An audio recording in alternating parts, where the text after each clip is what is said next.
at the last meeting with regard to emergency management response, Sergeant Chamberlain and I thought it'd be good to ask if Sergeant Dan Barber with the Sheriff's Office, and also he's the Deputy Director of the Office of Emergency Management, could come down and provide a presentation to the board on what their office does in responses to emergency and planning for emergencies, and how that incorporates into our law enforcement contract that we have with the Sheriff's Office. It's always good to have this as well, because we have new board members as well, since I think the last time we did this. How many emergencies a year did we contract for? As many as you want. Let's just knock on wood, hope there isn't very many. And some examples I gave, which I thought were well-run, were, as far as responses, was the fire we had at the Summit last year, and then the bomb threat that we had at Costco's parking lot earlier this year. So, we'll turn it over to Dan, and thank you for coming. Hi, I'm a sergeant with the Sheriff's Office, and have been with them 21 years. Currently assigned to the Office of Emergency Management. And next time you see Jim Chamberlain, you can report to him that I said that I like to say that I taught him everything that he knows. But in any case, we've worked together many times over the years in a lot of different assignments. Do you know Detective Larry Gibson? With the Boulder City. Yeah. Mm-hmm. Yep. Really good friend of mine. Yep, good. Yep, Okay. he's also a good guy. Our office is the Office of Emergency Management for the city and the county. So we, even though it's kind of like two hats, we're really wearing the same hat. And because if we have something big, it's all of us are in the fix, not just one or the other. Push one of these buttons. You can use the arrow buttons on the keyboard or the Okay. mouse, either way. Right arrow? Yep. Okay. So some of the questions that Matt sent and Jim Chamberlain asked me about is, what do we do at the Boulder Office of Emergency Management? What would emergency response to Superior look like on a large scale? And then I wanted to ask is, do you have an official continuity of operation plans or emergency plans? And if you don't, we are offering our services to Jim to work with you so that you have that continuity of government and emergency plans. It's a good thing that if we have a big disaster, that the residents of Superior know that you have continuity of government and you are open for business in whatever fashion that may be, but that's why we have a plan and we can help with that. So our mission, Boulder Office of Emergency Management, is develop and coordinate and lead comprehensive emergency management program. We seek to enable effective preparation for either etc. So I know you have a fixed time scale and time format tonight, so I'm not going to read everything on here, but we are available for you, and we will come back and do any type of a presentation or planning preparedness that you may need that may come out of this meeting. So we plan, we educate the public, we train, we exercise, we have our EOC, our Emergency Operations Center operations, coordinate and support the recovery, and of course the preparedness activities, which is the COOP, the Continuity of Operation Plans, as well as the EOC with the emergency plans. So what we do is, if there's a big deal, and we activate if it is beyond one or more operational periods, and if we have used up all the local resources. So that's when we get involved. Otherwise, the firemen and the police, they kind of go to the scene, they take care of business, and everybody goes home. This is bigger than that. This may be tornado comes through town, or a flood comes through town. It doesn't need to be tornado and flood. Could be that pandemic flu. But in any case, if it's a big deal, multi-jurisdictional, or a big deal for your town, that's when we're going to activate. Now, we have a MAC group. It's a multi-agency coordination group, and it's the people that comes together that sets in the EOC. It is our subject matter experts. I've been a policeman for 33 years. I don't know anything about fires. I don't know anything about pandemics, but we will have the facility and we will train up the subject matter experts and they will come to us. And so it looks kind of like, well, this is our group that, the multi-agency coordination group, and it is made up of everybody, all the different departments throughout the county and the city of Boulder, whether it's Public Works, Police, Fire, Mass Care, and then we would have like Salvation Army and Red Cross, and all of these individuals would come to us and work out of our Emergency Operations Center. So this is kind of like a seating chart.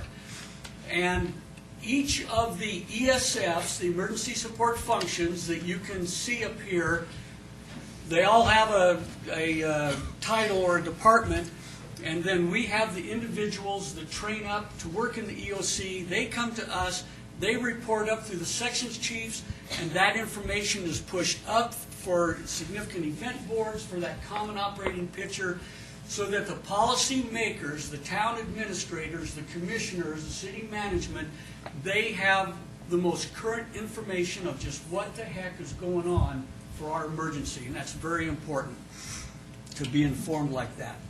So this is the 4 Mile Fire. When we have something like this going on, and there's a lot of stuff going on out in the field, this is what it looks like in the Emergency Operations Center.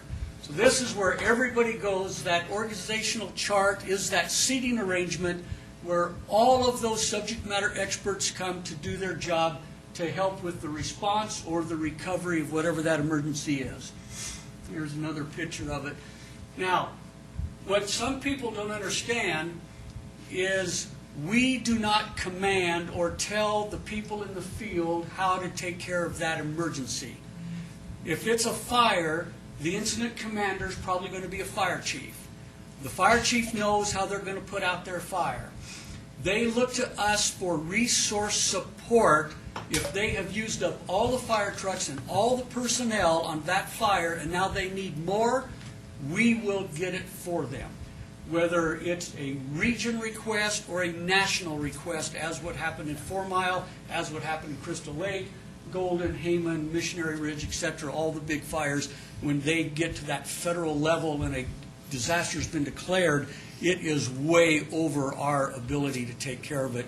And at that point, we declare the disaster, and the feds come and they actually do help. So, okay, let me just continue here.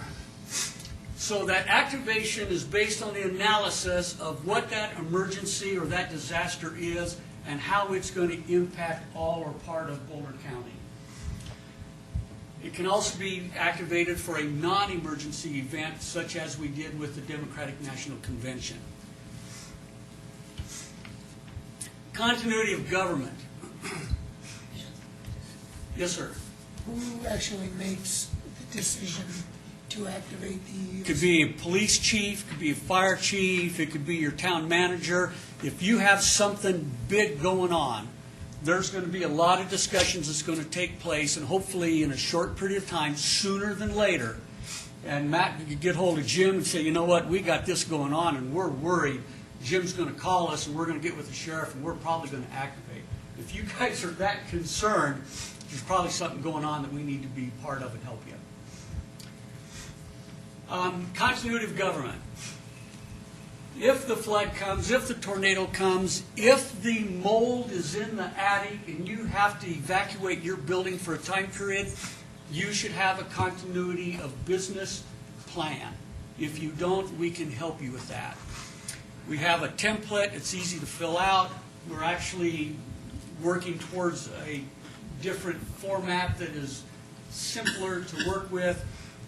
But basically what the continuity of government plan does is it determines where you're going to do your business if you can't do it here, what is very vital to your mission that you have to do today during the disaster, and what can you put off for tomorrow or next week.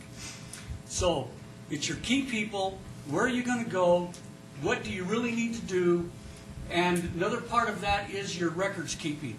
Are your records available, your database, from another location? And if not, that's something that you should be looking at. Emergency plans, they're all hazards. It's not just a flood plan, a tornado plan, it's for all hazards. And your emergency plan should also identify, if you have to leave the building in a hurry, you have a safe site already identified. If you have to leave this area, you have a safe route identified to get wherever you're going so you can activate your continuity plans. And so the little quick reference guide, this rainbow colored one, this is the quick reference guide for the emergency plan template that you would be, we are offering to you if you didn't have an emergency plan and you wanted one and you wanted to use our template. It has boilerplate information, but we can change it, but it has specific, site-specific, department-specific information that you can quickly type into the blanks and it will auto-populate that emergency plan. So we're not talking a whole lot of time. We can knock you out a plan in short order. But the plan itself is the long version of this quick reference guide. Now what we discovered after we printed it is one of the most important things is missing out of here, and that would be like a violent offender, a violent incident, where somebody, and it doesn't have to be a shooter, but it very well could be. What we can give you some options of what you might want to do, whether the shooter is outside the building or inside the building and so forth. So once we do the emergency plans, we would make sure everybody is trained up on the plans, and then we would come back and do some training or exercises for those plans so that your employees would be trained up and educated on what they should do or options that they may look to do if a disaster came to them. Sometimes it's just an unlucky day and there isn't much we can do about it but deal with it. Okay. So I think I pretty much already covered this on why we want a COOP plan. It's basically so that we can guarantee to the residents of Superior and Boulder County that your government is up and running and available during that crisis time. So how does it all work? Disaster occurs, let's say a tornado comes through Superior. Everything's going to be activated. I mean, you've got the first responders coming. We are watching the weather very closely in our office. We work very closely with National Weather Service and urban drainage for flooding. And right now, they are all paying a lot of attention to us because of our issues up at 4 Mile Fire. We are being told that the rainstorm that used to go by unnoticed is now going to cause debris flows and problems up in 4 Mile Canyon, and that it is highly likely that some of that issues is going to be coming to the mouth of the canyon and cause issues for City of Boulder. So we're trying to prepare for that. So we already have plans in place. Disaster occurs here. Sheriff's, fire, EMS, everybody's responding. You are probably activating that COOP plan and emergency plans because maybe it comes right through here and you're unable to utilize this building, so you're going to your alternate site in your COOP plan. And we are sizing up the incident. If it's a big deal, we're probably going to ask you, if it is Superior specific, to declare a local disaster. And we can help you with that. It would probably be a good idea that we went ahead and had some disaster forms pre-filled out with Superior and so forth on it, just so in an emergency, and whoever your chain of command is that would be signing that, if somebody's in Cancun, that we can get that declared, and then commissioners can declare, and then it goes on up to the state and then to the feds. What would be the criteria for a town as small as ours to declare a local emergency? What would that? Well, we'll declare the disaster. I mean, if it's coming through and a half a block of homes and that type of thing is being wiped out, I'm not saying that's the bottom line, but we want to declare it and move it forward so that we're ready in case it meets the criteria and it's a dollar amount and so forth that's set by the feds, and I can't quote that off the top of my head. But we want to get that declaration request in as soon as we can. And like I said, we can help with that if, in getting the paperwork in order ahead of time.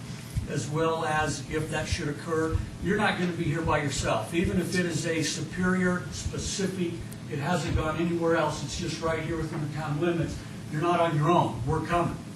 And Do you file that with the state? say again? Do you file that with the state? That Absolutely, Yeah. and through the governor's office. And, well, we have to file it, we have our protocol, so we have to file it through the Colorado Department of Emergency Management, who then takes it to Homeland Security to the governor's office, and from there it goes on up to the president. If it's- And in the past, we've declared for some of the blizzards that have come through, so we could get federal funding. Yeah. And so we would activate in this type of situation the EOC, and we would put out our pages and calls for assistance, and so all of those individuals that are in our MAC group, they come to the EOC, and whether it's Public Works, Transportation, as I said, Mass Care, that whole group, and if you have people in the town here that would like to be involved in that, you are welcome to come and sit there and learn and be trained. We have people from Longmont, Erie, Lafayette, Louisville that all come and sit and work in that EOC for training, as well as when we had our big fire in 4 Mile, and probably when we have our potential flood issues here coming up. So the incident would then stabilize and recovery efforts begin. Now, I wanted to be certain before I started spouting off, and as I was saying earlier, I was the sergeant for the substation in Lyons before this assignment, so I'm fairly familiar with what Jim's doing and so forth. And so I sent out an email this morning to the sheriff, and I said, now, it's my understanding that with an EOC activation, and Superior has a problem, we're activating, and there is no additional costs outside of what you guys have already contracted with, and he confirmed that. He also said, as we do in any disaster, is with that declaration, then we are able to, and that approval as it goes up the chain, then we are able to request federal funds for recovery and rebuilding, reimbursement, and that type of thing. So that's a pretty important piece of paper that we want to do sooner than later. So that's how that works. But one of the questions that I asked him was, if in most disasters it's widespread and it's not just one town. But I asked him specifically, if the tornado hits Superior within the city limits and does not go outside, and it's an extended, long period of time that the EOC is activated, are there any additional costs? And he said no, that we would get reimbursed. So I just wanted to say that up front, because that's a big thing. On this booklet here, page 9, number 5, is our Everbridge emergency. I've got to put my glasses on for these old eyes, so bear with me a second. But it's our website, as you see up here, boulderoem.com. And so this website, number 5 on page 9, shows you where to go. And what I would like you to do is go to this website and sign in. And it's for everybody. So, go to Boulder OEM, click on the Everbridge alert notifications. It'll take you through a little security website so that you have a log on. Then you can log in up to 5 addresses. So, you work in the county, put that address in. You live in the county, put that address in. You've got kids going to school at Monarch, put that address in. You've got Aunt Martha at Boulder Manor, put that address in. And I'm sorry. So, can you describe what is Everbridge? Who signed? Oh, okay. Sorry. so, All right. the addresses that are important to you, put that in first. Then you'll register how you want to be notified. Email, text message, voicemail, and so forth. So here's how it works. If an emergency occurs, and it could be most anything, it doesn't have to be tornado and flood, but if it's a big deal, the dispatchers bring up a map of the area, and they will draw a line around the notification area, such as you should evacuate because the fire's coming, or stand by, you may be requested to evacuate because the fire's coming, or there's a madman on the loose, whatever it could be. But wherever it is on the map, they will draw a line on the area they want notified, and any address that you've registered that's in that notification alert area, you will receive that alert. You may receive an alert prior to prior before I would even know about it. And so tell and your this is- friends, tell your family. Yes, sir. No, that was my question. So, I mean, basically, this is for residents to sign Absolutely. up. Anybody in Boulder County. Okay. If you have a summer home in Allen's Park and you live in Florida, you can still register that address in Allen's Park, and you would get a notification if something was going on near your property. So it's a big deal. We want everybody to do it, and we think it's a pretty good way to get notified. Okay, let's see. So here's our contacts. Mike Chart is the director. He was double booked this evening, so he was at yet another meeting.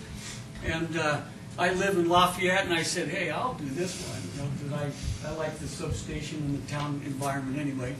And Mary Leach and Amy Danzel and then myself, I encourage you to call, email anytime about anything, and we will do our best to get you that information. So that is the down and dirty, quick overall of what does my office do, what we can offer you, and you have anything you want me to do, a bigger presentation, a more pointed presentation on something, happy to do it. Great, thanks. Questions? Yeah. Matt, do you want to? So there was a question of, do we have a COOP? I believe was the, Continuity of operations plan? and if we have an emergency management plan. I'm pretty certain we don't have that. But We've got a draft of an emergency action plan, which is the same type plan, but it's nothing that's been formally adopted by the town, and it's something we'd want to let Dan's office look at before we brought it before the board. And is that something you think board approval needs to happen with, or is that something that can be done at the staff level? Well, I think it could be done at the staff level unless the board wants to have, is interested in having some input into it. I guess I would recommend staff kind of doing it, and then you can pass it by the board. I'm not sure we need an initial action. I don't think we need an official action item, but we could at least look at it. And then my question was on the warning sirens that we have installed and how those work with your system that you have throughout the county. We have a number, and I didn't bring that chart, but we have rearranged the grid pattern of the sirens throughout the county, and there's a bunch of them. And we can set them off either by quadrants, say a tornado was seen in the southeast part of the county, we can just set off those sirens. There is a wail as well as a voice. A lot of people say the voice doesn't work very well, and depending upon if you're inside or a distance away, the voice can be pretty pathetic. I agree. But if you're in the right spot, you can hear it fairly well, and then that could be kind of reassuring, I guess. We activate the sirens the first Monday of each month at 10 in the morning and 7 in the evening. We've gotten a lot of requests to don't do that, especially if it's raining. So we bought the equipment so that we can do silent testing almost any time we want, that you don't have to have somebody standing in front of it to making sure that a bird nest hasn't fouled up the speaker or something. And that is now in place. So even if we don't do a test because of weather, and I agree with that, if we're telling everybody, it's kind of likely that flood's coming, and then it rains, and it's not bad enough for the flood, but then the sirens go off in a test, I can see where that could cause a little anxiety. Louisville has opted out. They do not want audible siren. That's their choice, and so we just do the silent testing for them. We always get calls after we do a siren test. Why do you do that? You do it too long, you do it too short, it's too loud, it's just amazing. But we have seen funnel clouds in the area. We activated the sirens on funnel clouds in Lafayette, I think twice, 2 summers ago. So we aren't really in that Bermuda Triangle of activity, but we're close. And the Windsor tornado actually started northeast of Erie and kind of hopped around a little bit before it really fired up. But we're close enough that we're going to be concerned about that, and the alert sirens is one way that we can get people's attention. So you will see a media blitz here in the near future, reference the 4 Mile fire and the high potential flooding, and we don't think that will really impact Superior. Of course, we're paying attention to that just in case. But all the scientists are telling us we are going to have issues this year, and for the next 7 to 10 years from the 4 Mile. Wow. So how big would the flood have to be? How deep would it have to be, or whatever, to get over the hill to get to us? I mean, that's quite a hill. It would have to be pretty bad. And I think the one that actually is, I think it's Rock Creek down here is the one. And, you know, if the right storm hit at the right time, maybe we got a little snow melt on top of that, you might have some nuisance type of flooding, but we really aren't doing any preparation. We're paying attention to that, but we don't think that Superior is a high flood threat level as other places in the county. Yeah, it's, you know, Rock Creek especially is probably less of an impact as far as flooding. Original Town, though, however, could have some potential. That's why I'm asking. Yeah, for flooding at, you know, depending on the event that we get, but, because there are some properties that are actually in the In the floodplain, floodplain, yeah. so. But Where does Rock Creek start? What's its feeder? It goes, so the open space property to the west. It starts over by Rocky So it's not like Flats. some lake that's sitting there that I don't know about or something. No. Even though we don't think this is a high flood threat, what we have in place are stream gauges and rain gauges, and of course the weather radar and National Weather Service and Urban Drainage Flood Control District, and they are all watching very closely every year. And so if a storm tips the bucket enough times that it's a half an inch in 10 minutes or more, it does an alarm. And then we're watching the stream gauges. So we can see fairly quickly if the water's coming up to a level that's going to cause you problems. But this stuff from 4 Mile Canyon can't get here, basically.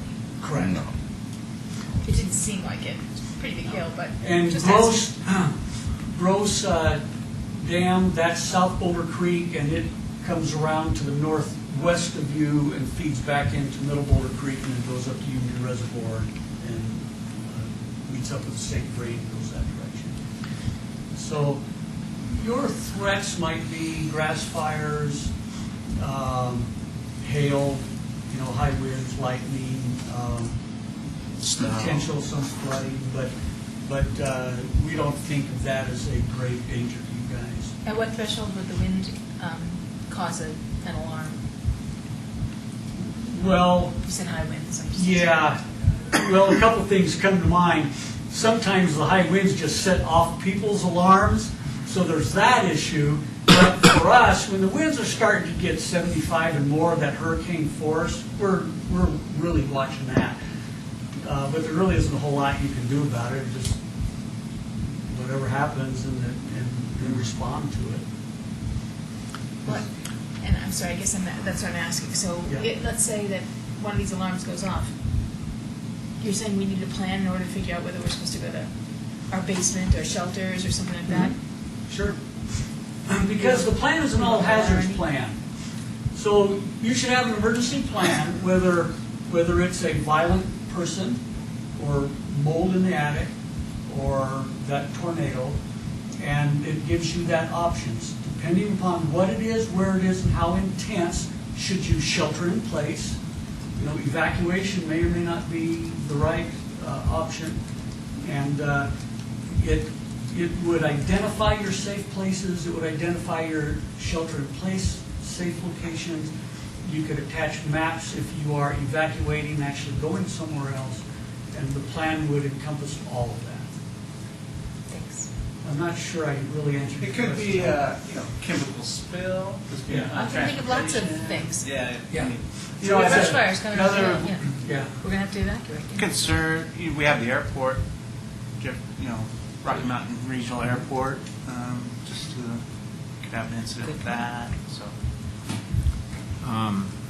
Go ahead, sorry. So you said that you already have a template for like a management action plan or an emergency management plan.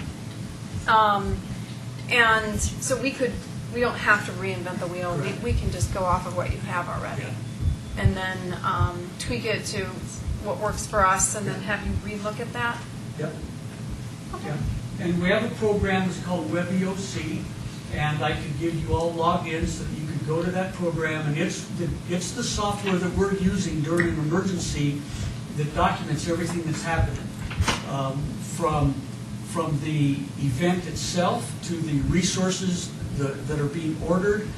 And so basically, at the end of that emergency disaster, we push a button and it spits out a report, and every item has a cost, and that report would be done, and so then we know the cost figure, and then we can easily put in for our reimbursement to FEMA. What was that website? It's called WebEOC, Oh. and through Jim and Matt, I can send you guys logins, whatever you like. We find it very useful, and that's also where we are storehousing the access to the COOP plans as well as the emergency plans. So it's kind of one stop. You can get the latest press releases, the latest information that we're putting out, the latest maps, the latest road closures, so forth. And one thing I want to point out before I forget, in the back of this is family preparedness type of stuff. We hope that everybody looks at that. Part of that continuity of government, if our families aren't safe, our employees aren't going to come to work when we want them. And so that's kind of the little self-interest of making sure the families are taken care of so that your staff will come to work for that continuity of government when needed. Yes. So you perhaps already mentioned this, and I didn't click on it, but just the very basics. So you all have worked with the state, the very local, whatever, to make sure everyone can communicate with everybody else and that there's no channel problems and all the rest of that stuff that happened at the major events that happened elsewhere. Yes and no. Uh-oh. Communications is the worst thing and the first thing to go wrong in any disaster. And as much as we try to, because there's 800 megahertz and there's the 700 and there's the UHF and all these different channels, and Longmont's going to one and the state's going to another, there's always those challenges. But we believe that we are getting those type of things worked out. And basically that is on the radio to radio, officer to officer, not on that upper level. Comm centers can talk to each other, so we Guys don't. in the field need to be able to talk to each other They do, or absolutely. get instructions from whoever. Yeah, and that has been an issue for the 33 years that I've been in law enforcement, and it's not totally solved today. It comes down to changing technologies and budgets, and people buy this, and then they change technology, and this department buys this, and now all of a sudden you have the challenges again of not being able to communicate. And I thought all those funds that came out after 9/11 about public safety and all that were designed to solve that. Hugely, and it pretty much did, because as people were going to 800 megahertz, it does not work well in the mountains. And so Sheriff Kelly was reluctant to change over because we would be losing the communication base within our own county in the mountains and in the canyons. So as we were fixing that and putting repeaters so that we could get that continuity of the communications down in the canyons, and we fixed that part, Longmont goes to 800, Brookfield goes to 800, State goes to 800, and we're going, what the heck? So it is a challenge. But it's my understanding there's some new technology that is coming out that in the box, this channel, and it makes that connection. And our comm center is looking at that now. And I understand it's very promising. Thanks. Just a comment to Matt. Matt, this would be a great topic for one of our town hall meetings, that once we get our plan in place, that we could bring residents here. But this guide is great. Yeah, I was just going to Can we get some of these to put out here? Dan gave me some. Yes, also, on this website, the Boulder, well, it's on here, it's that page 9, number 5, that's the quickest way for me to point it out. Go to those websites, and this is on our, you can access it directly, as well as you can access this one directly on the BoulderOEM.com website, as well as that's where the alert notifications are, that site, so you can access this also, BoulderOEM.com. And if residents want to get one of these emergency preparedness guides, how do they get one? We could drop some off here. We probably, out of our first run, we probably just have about 500 left, so we need to reorder. But, so the easiest might be just tell them where it is on the website, and they can print it out. Okay. But, We should put a link of course, on it that.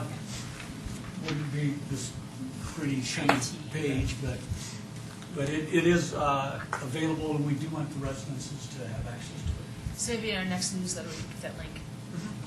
And especially put it on our, Webpage. webpage, the page, on our new webpage. Thank you. Great presentation. Thank you. Thank you. I know it was a lot of information in a short period of time, but I was trying to go quick. And Dan, can I ask you one more thing? yes, About the phone system. So, because there's been some confusion in the past on how that works. So if somebody doesn't go on the website and sign up on how they want to be contacted, if there's an emergency, does the center still activate to where they call? The reverse 911. Yeah. this Or- Everbridge program is that reverse 911. Oh, okay. It's a different company, and that's been copyrighted, so we can't call it that anymore. I see. But Okay. but it's the same thing.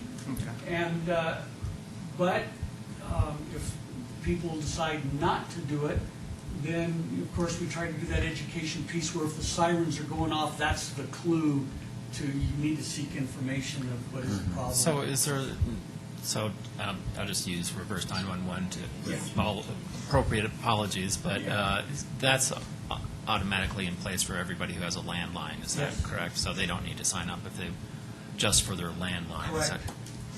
Yeah. But this has the opportunity to add to cell phones and additional contacts? Yes, and additional addresses than just your home. Okay. Thanks. Great. That's a great idea. You get your home, work, maybe schools. Yeah. That's great. Yeah. And how do I? Oh. Think we can take care of it, yeah. So, yeah, I mean, I don't think I ever knew that there was a change in the 911 contact, so we should probably run a few newsletters with that in the front. Okay. And if by, say you wanted to do a Saturday morning seminar for your residents, Mary Leach could come out and do a presentation. Maybe you have a summer, what you guys used to have, a chili cook-off or something? Yeah. So, Yeah. I mean, there could be opportunities where if you wanted to be Perfect. proactive, And do you guys do outreach to the schools and to community organizations as well? I mean, Yeah. I can probably list a few that people would be, yeah. probably get a lot of interest in. Yeah, right now, we're doing a lot of that community preparedness with the mountain communities, and we'll be doing that here real quick with the city. Okay. A couple of years ago, when you issued that alarm for in Lafayette because of the tornadoes, we happened to be at Peak to Peak High School in the midst of it, and they evacuated everybody. We got into a shelter. It was really weird. Yeah, I was off, well, there was a couple of them. Well, one of those two. One of them, I was in Erie, and coming in, I was off duty, and all of a sudden the sirens are going. I'm going, I wonder what the heck that is. And I stop and look, and I go, whoa, that looks like a funnel cloud. Yeah, that's what happened. It was. Yeah. I think that must have been the same one. You're not supposed to stop and look. You're right. But I was seeking information. You were thinking of your safe route, right? Yes, yeah. So anyway, thank you for the opportunity. Thank Thank you. All right, that brings us to the review of the agenda for next meeting. Thank you. Thank you. Thanks. Let's see. Every family should have one of these. The big item is we'll have Congressman Polis at the meeting to talk to the board, answer questions that you might have for him, and give us an update on what he's doing back in D.C. Can you, just along those lines, can you make sure that, one, there's plenty of time for him, plenty of time for resident questions, and then if we can do a pretty significant outreach for, it's unusual for the congressman to be here in town, Sure. so that if residents could do some contacts with him, that would Yeah. be fantastic. And we got our annual update of the 3 Mile Plan, appointment to the Rocky. What's a 3 mile plan?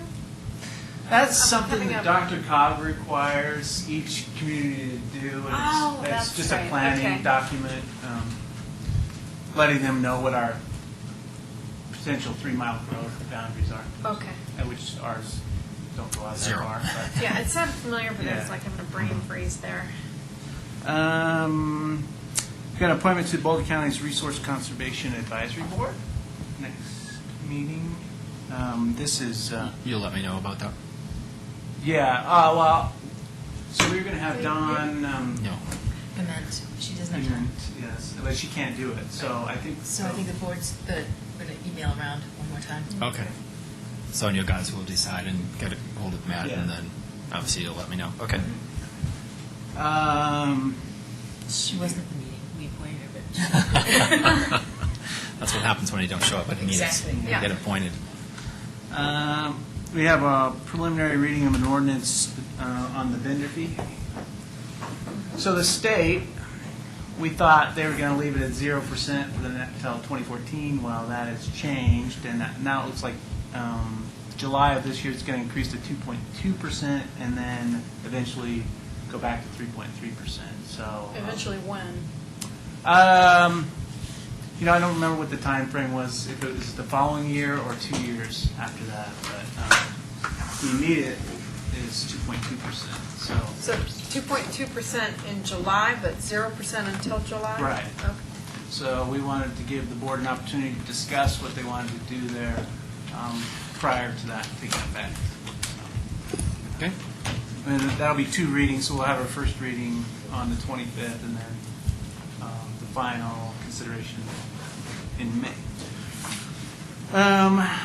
We have the IGA amendment with the City of Louisville on library services for the book drop.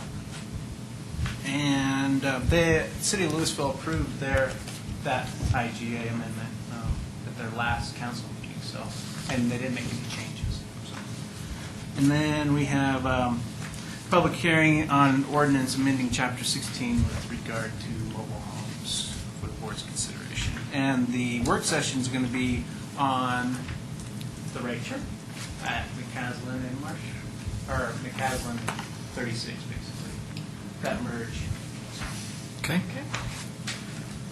Anything in the digest? Do you wanna go over? Let me pull it up here real quick. Arbor Day went well, thanks to Trustee Williams, and I think Trustee Hanson was there as well. So it sounds like it was a good event. We'll do the outreach for Representative Polis at the next meeting.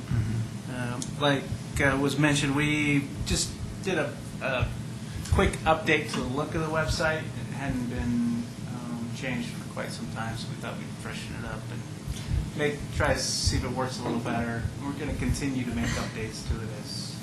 I was just going to make a note that I went to it today, and it's very slow to load. Oh, really? It is a Okay. little slow. I Yeah. thought maybe it was my computer. I wasn't sure. Now I tried several different things Okay. and different browsers as well. Just it was slow. Okay, we'll take a look at that. So don't get too cute.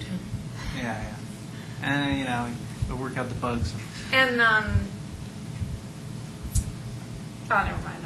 I'll mention it Okay. Just You the shoot me an news. email, something on the website. later. Yeah. As Sergeant Barber mentioned, they're going to start testing the warning sirens the first Monday in each month. So that confused me. So they have a siren system, and we have our own. Can we hear theirs from here? Who's that? The county? The county?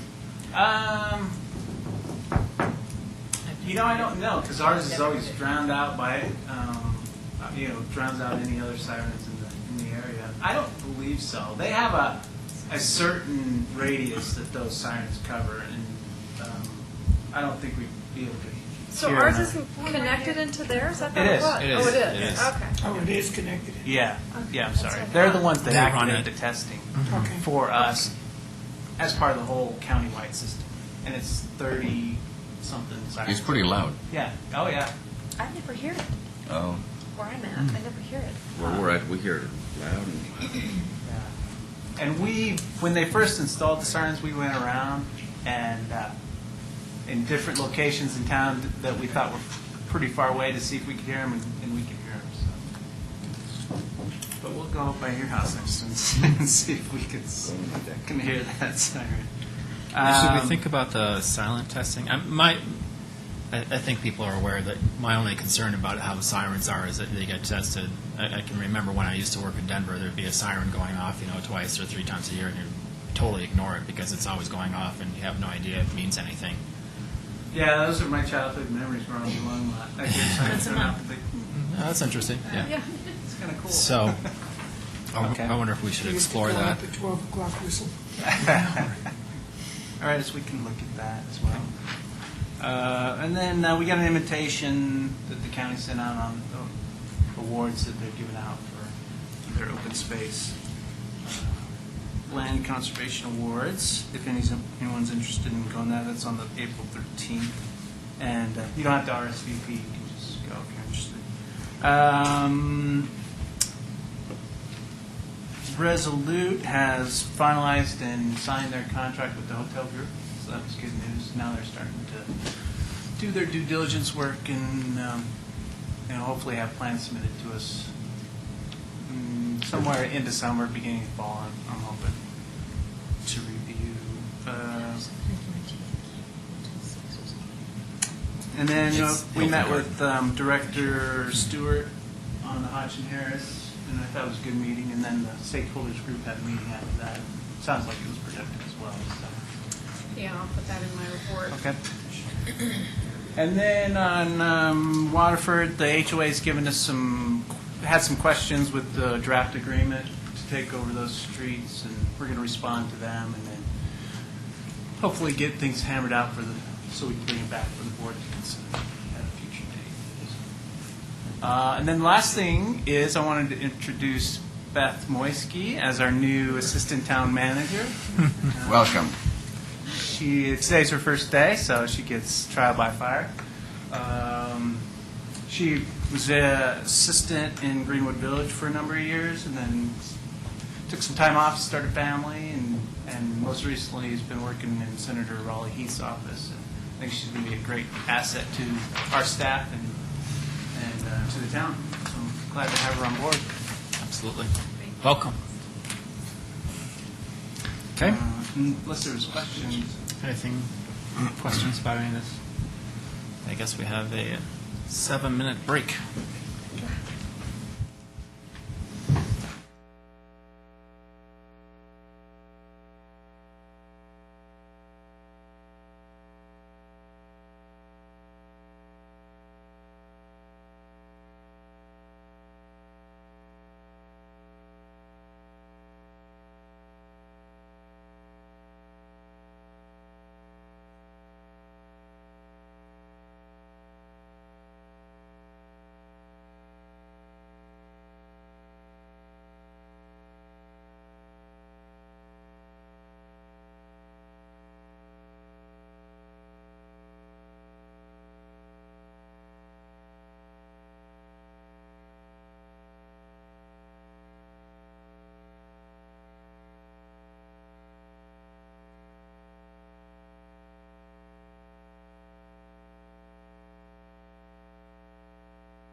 Everybody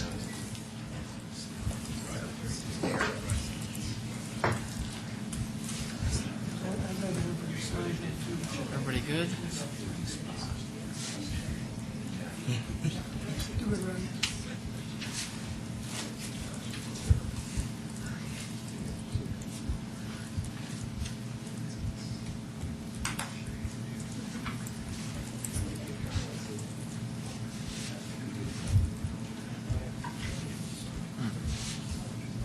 Okay, I'm working.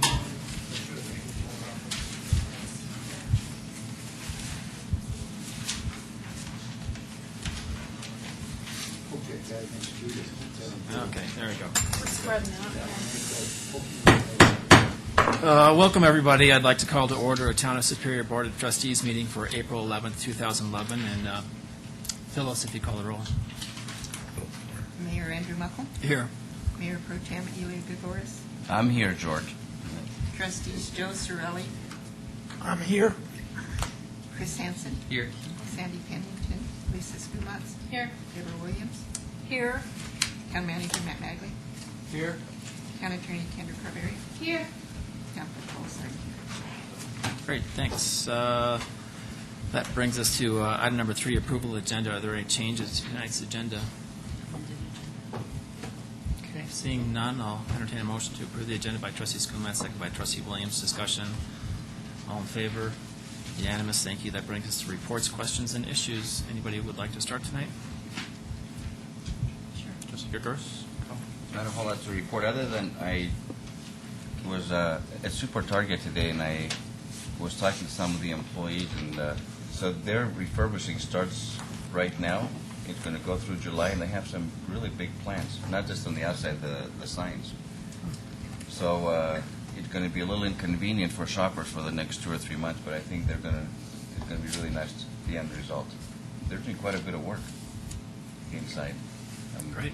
Did you know that? Yeah. Yeah, it's pretty amazing. That estimated construction was $2 million. Loving that use tax. So they're reorganizing how? They're reorganized, but also refurbishing the inside and the signs. It's pretty significant changes, actually. New floors, new carpeting. I mean, it's. What? Great. Trustee Williams?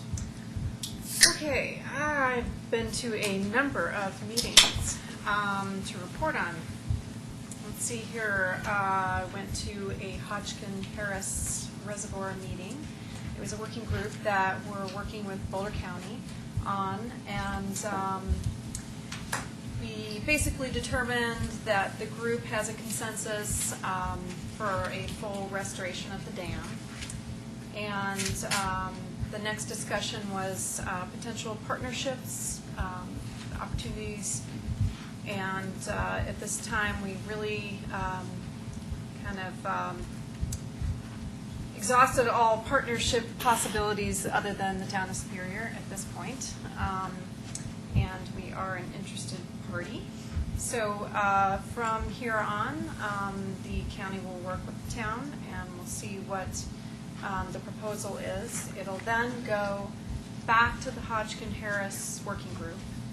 They'll take a look at it, give their consent or comments, and then from there it'll go to the county. At the same time, it'll go to the town's open space advisory groups, the prospective groups, and then it will come to the town board, and we will either approve it or not approve it, and then it'll also at the same time go through the county, and they'll approve it or not approve it, and then it will either become something that we become a partnership and execute, or not. So that's where we're at. I went to a Jefferson Parkway meeting, and there's nothing to report there. Basically, it was just another executive session. And I also went to a CDOT meeting, met the new director, Don Hunt, and we were meeting with Boulder County and Boulder, the city of Boulder, and Golden, just discussing, what we could do and what CDOT could do for, Highway 93 and some of the roads that CDOT has jurisdiction for in conjunction with what could or could not happen with the Jefferson Parkway. We also had a town board retreat a week ago. Is that a week ago? Seems like a long time ago. But, and that was a very good meeting. We just basically, went over a lot of things that we've been discussing in all these work sessions and town board meetings, and just kind of seeing where we are with things. I did go to a EDRC meeting, Economic Development and Retention Council. Did I get that right? And I was very, very, very impressed with the leadership of Trustee Chris Hansen. And I believe this group is going to buckle down and focus on what is really important for our town regarding business opportunities and retention. So I felt great about the group.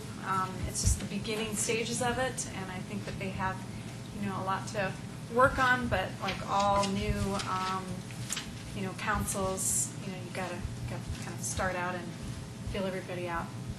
I attended an Arbor Day celebration. I have to say, I went to a lot of meetings. I'm still not done yet here. I accepted the 8th Annual Tree City Award. That was a great little celebration. Thank you very much, Martin, and your entire department. This week is National Library Week, and Louisville Library has, if you go to their website, they have a number of festivities and special story time, and I think Friday night they have Tangled for little kids, the movie, so you can go there and watch it. Saturday they have an open house. Anyone who wants to come, meet the library staff, meet your city representatives for Louisville and for Superior, so if anybody wants to come to that, any of the trustees, mayor, I think you'll already be there, right? Or no? Maybe. Okay. Anyway, so that's Saturday from 10 a.m. to noon. This Wednesday, I know that our town manager, Matt Magley, will be reading his short story around 10:30 there at the library. Little kids. Let's see here. I will also... What? Sorry. Did I hear somebody say something? I will be attending a number of other library meetings this week for On the Same Page, their one book program that they're working with Lafayette, Louisville, and Superior. So we have kind of an appreciation luncheon that we're doing for the library staff on Wednesday, right after your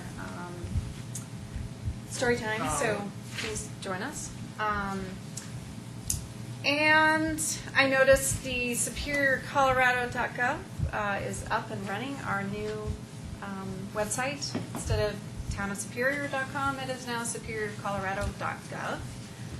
It'll still be directed, so if you type in Town of Superior, you'll still get there. Yeah.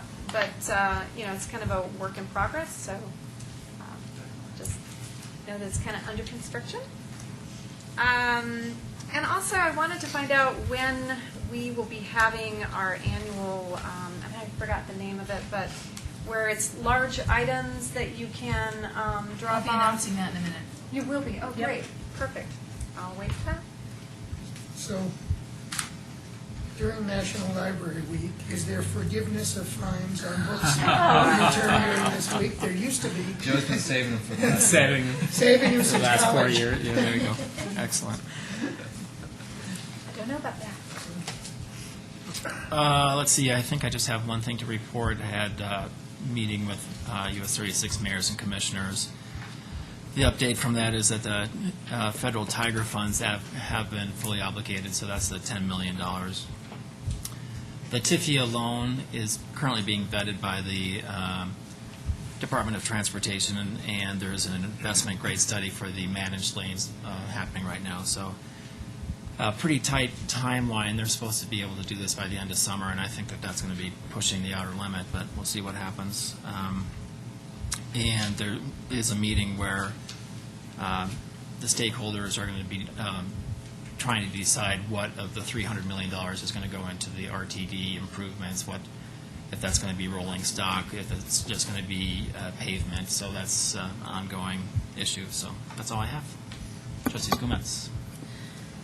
So I attended, I think, 7 meetings here, but I'm going to put them into 3 categories to try to keep it brief.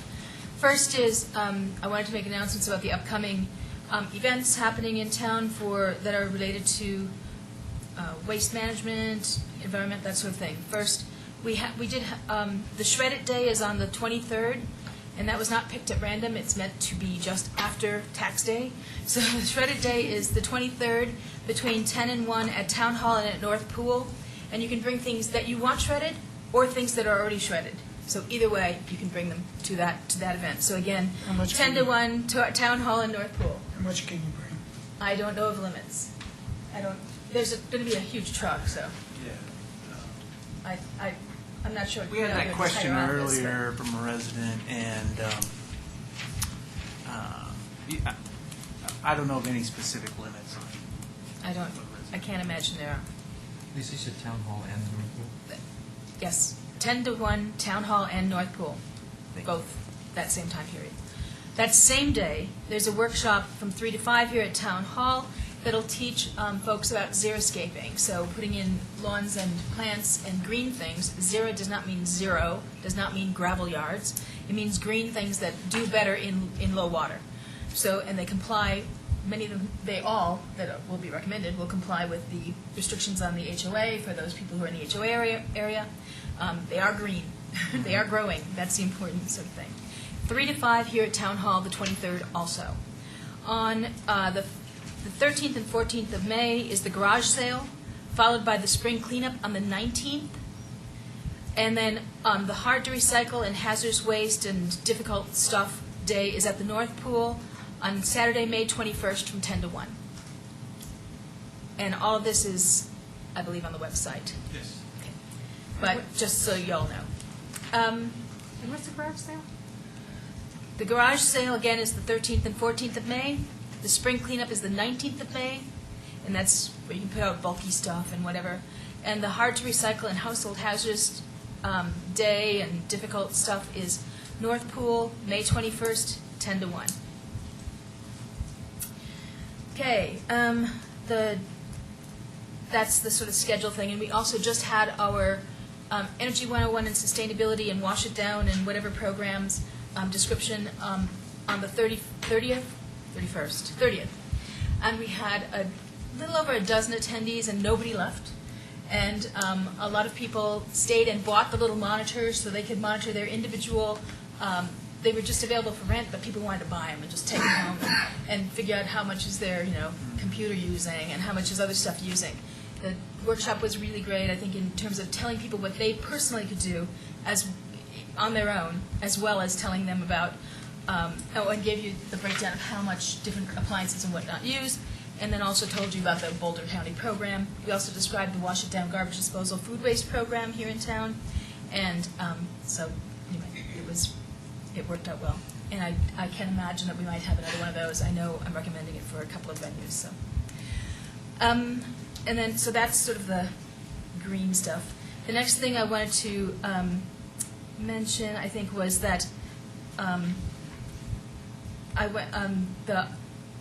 consortium, the ARC, the Resource Conservation Advisory Committee, and the Consortium of Cities both worked a bit on the zero waste plan for Boulder County, and that's going to come in before this board soon. But the Consortium of Cities passed a resolution related to it that doesn't say that every town shall do X, Y, Z. Rather, it's an inventory of things that towns can do. It's done the research on what kinds of things make potential sense, but every town selects what it thinks is appropriate.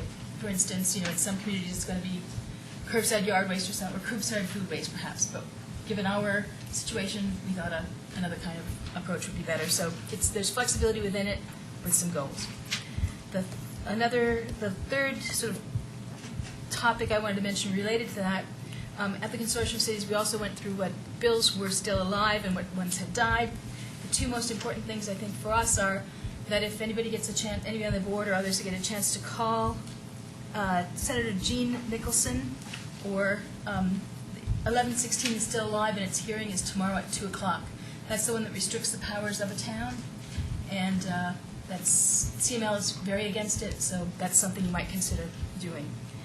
And I think the only other two things I wanted to mention were, and they've also been working on a revenues type study at DU, but I'm very disappointed to hear that it's only considering state level stuff, not local.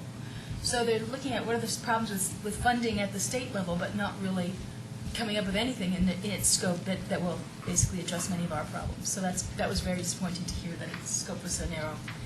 So anyway, finally, the only other things I wanted to mention is I'm sponsoring the Morgul, being one of the sponsors of the Morgul, and I just want to encourage anybody who's a business in town to contact the chamber, to contact the town to become a sponsor of that. And just a reminder, because they need more sponsors. And the last thing, as a crossing guard person, I just want, and I'm not going to scold anybody in person, and nor am I going to give anybody a frown, but there are an awful lot of folks who roll through the stop signs in the children's crossing zone, which seems to me a kind of a not great practice to encourage. So if you find yourself doing that, you might actually step on the brake one of these times. So that's my last comment. Thank you for doing crossing guard. No problem. Trustee You're here. It's a joy. Trustee Yes. Cirelli.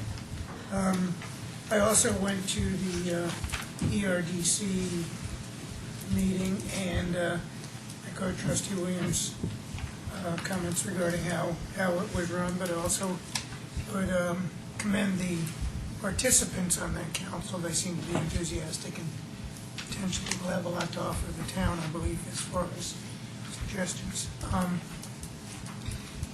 A week ago Monday, or so that's a week from today, went to the Stewardship Council meeting. Trustee Williams forgot to mention she was there. That was one too many meetings. And Trustee Hansen was also there. The three main things that were covered in the Stewardship Council meeting was they went through a history of the Stewardship Council and where it came from, and that was interesting in that there's been enough changeover of personnel that people did not know, the history of, what was the first group that you attended before the Stewardship Council? It was called RIFCLOG, Rocky Flats Council of Local Governments. Prior to that, there was an interest group that was, and anyway, that was interesting, and ties in very well with, they are going to be doing their triennial, DOE was going to be doing their triennial review this year about whether to continue the Stewardship Council. And the legislation that created Stewardship Council and did not just apply here, but in 2 other locations at the time, but we're the only one that's in existence. The one in Ohio, and I think the other one was in Washington State. They never took hold. So it looks like ours will continue. I think that's the gist. But anyway, that's coming up. The second thing that was covered was we covered some of the background of soil sampling on the buffer zone, which is the area outside of where the industrial part of Rocky Flats was, and that soil sampling that was done prior to the state and the federal government agreeing to delist Rocky Flats as a surplus site. And again, we got a lot of the background material on that, and for the members to read and review and ask questions about. The idea is at the next meeting, Department of Energy will come in and address our questions about the soil sampling that was done. And so that was interesting. And the third thing that was covered that was of some interest they've been working, as you know, on, or as I've mentioned before, on the draft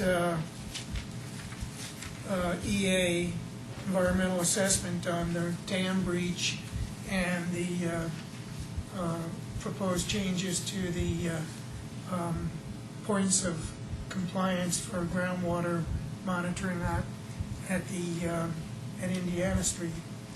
And there's been meetings going on for the last 3 or 4 months with the downstream communities on what kind of monitoring and trigger points they would like to see DOE implement if they in fact move these, well, they will move these points of compliance, and how will they react, how will they address the dam breach issue.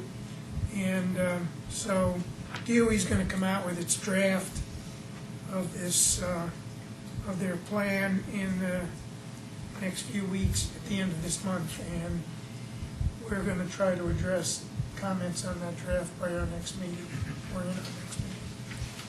Again, the downstream communities are pretty much driving the concerns there with respect to groundwater. But we should have our own questions about the buffer zone monitoring, particularly on the eastern side of Rocky Flats, particularly where the wildlife preserve is going to, wildlife refuge is planned to be. And that covers everything that I've done in the last week or so. So, Trustee Williams, so do you have a map of where the soil sampling occurred? I mean, obviously, Yeah. we're concerned about the whole site because it's in our region and it's going to be a wildlife refuge, and we want to have potentially access to that. But more recently, we have concerns about the Jefferson Parkway. And do you know how much sampling has occurred on there, or is there a map of that? Well, there's many maps in the background materials. It's like amazing material. drinking. It's like drinking from a fire hose, where they, where the monitoring was done and when it was done. And so, yeah, there are many maps of that, and it was done along those areas, and much of the eastern part of the buffer zone. Whether and should be noted that the state and the federal government has basically determined that those lands are in the refuge are fit for any purpose. It's a refuge, so it wouldn't be developed. But when it got delisted, they basically were saying that it's safe from their point of view. And so you're kind of opening a new issue if you're going to question that at this point. Although they did say that it's safe for what they deemed it to be safe for, but not necessarily to be digging there. No, I think they made a refuge because they don't want development on the refuge. Correct. But when they delisted the site, I think their conclusion was it was safe for pretty much any purpose. That was kind of the decision they had to make to delist it. So that's my take on what they're saying the actions amounted to. And I just wanted to note that I went as a resident for public comment, and anyone can go to a Rocky Flats Stewardship Council and make a public comment during the public comment section. And I think the next two, one's in June? June 6th. Yeah. June 6th. That might be a very crucial one for, residents to consider going to. The meetings begin at 8:30 at the Jeffco Airport, so any member of the public is free to Correct. attend those meetings. And the DOE will be there, a representative from the DOE, plus a representative from U.S. Fish and Wildlife Service. Anyone else? EPA. The EPA. EPA will be there, so it would be a crucial one to ask a lot of questions about, how safe the site is. And the materials that they sent to us, I believe, are all available on the DOE webpage. So, but again, it's like drinking from a fire hose. if you start. There really isn't a Executive summary. of this. executive, well, there are executive summaries, but there's no, trying to think of the term we use for some of those books that we had in law school that were, Cliff notes? well, not cliff, there was another term for it, though, it was, Well, I will be attending that next Rocky Flats Stewardship Council as our resident, so if anybody wants to go with me, please let me know, and you can. there is a lot of It's sensitivity. June 6th at 8:30 in the morning, correct? Yes. And it's very nearby. It's at the Jeffco, well, now Rocky Mountain Airport. So give me a shout, email me, whatever. I will be happy to go with you. There's usually breakfast burritos. And coffee.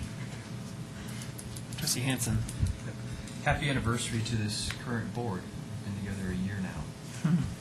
And regardless of what the public says or thinks, it's a pleasure working with everyone. So I look forward to another year. Likewise. I attended the Arbor Day event. A lot of fun. Kids were very anxious to get out there and put the trees in and bury them, and it was just a really good time. So well-run event. Martin and Alan, thank you very much. Very knowledgeable presentation. Attended the Rocky Flats Stewardship Council meeting, but I can't put it any better than Joe did. And then the last thing was the EDRC meeting. We did have a really good group. Won't go into much detail about what we did, but we did start identifying how we perceive ourselves as a community and how we think others perceive ourselves. We also identified some of the things that we would like to be moving forward and what businesses we'd like to see potentially in this community. We went through the survey that everybody filled out and started identifying key questions that we felt were very important that we need to address in the short term and then also in the longer term. And we established some tentative short-term goals, identifying that we really need to focus on the Superior Marketplace and getting that filled up, also developing a retention strategy, and then also establishing a long-term vision for our town and development of our town. Several really good observations, but we ended with a discussion about a couple of proposals from some outside organizations that could come in and assist us in developing our town a little bit more. One of them was Downtown Colorado, another was America Downtown, and we're still reviewing their proposals, and hopefully we'll have something back to the board in a couple meetings. But we ended by with a suggestion of reviewing a workshop called MetroQuest that's offered through Dr. Cog, and it's an interactive computer tool. I know Trustee Williams has brought it up on occasions in the past. But the goal is to not only get the EDRC together, but have the board, HOA representatives, a large group, 30, 40 people involved that allows us to visualize certain scenarios. So if we say that we want to focus on transportation changes or we anticipate increased populations, we can put these scenarios or these variables into this program, and it'll tell us what the impact will be not only on our community but the whole entire region. So I've reached out to MetroQuest. They're ready to come up here. They don't charge anything for this, and this would be the precursor to us going with another outside organization. So we'll keep everybody posted as that evolves. Great, thanks. Anything from the town clerk? Town manager? Town attorney? Matt, would you like to say something to the public about what we just had?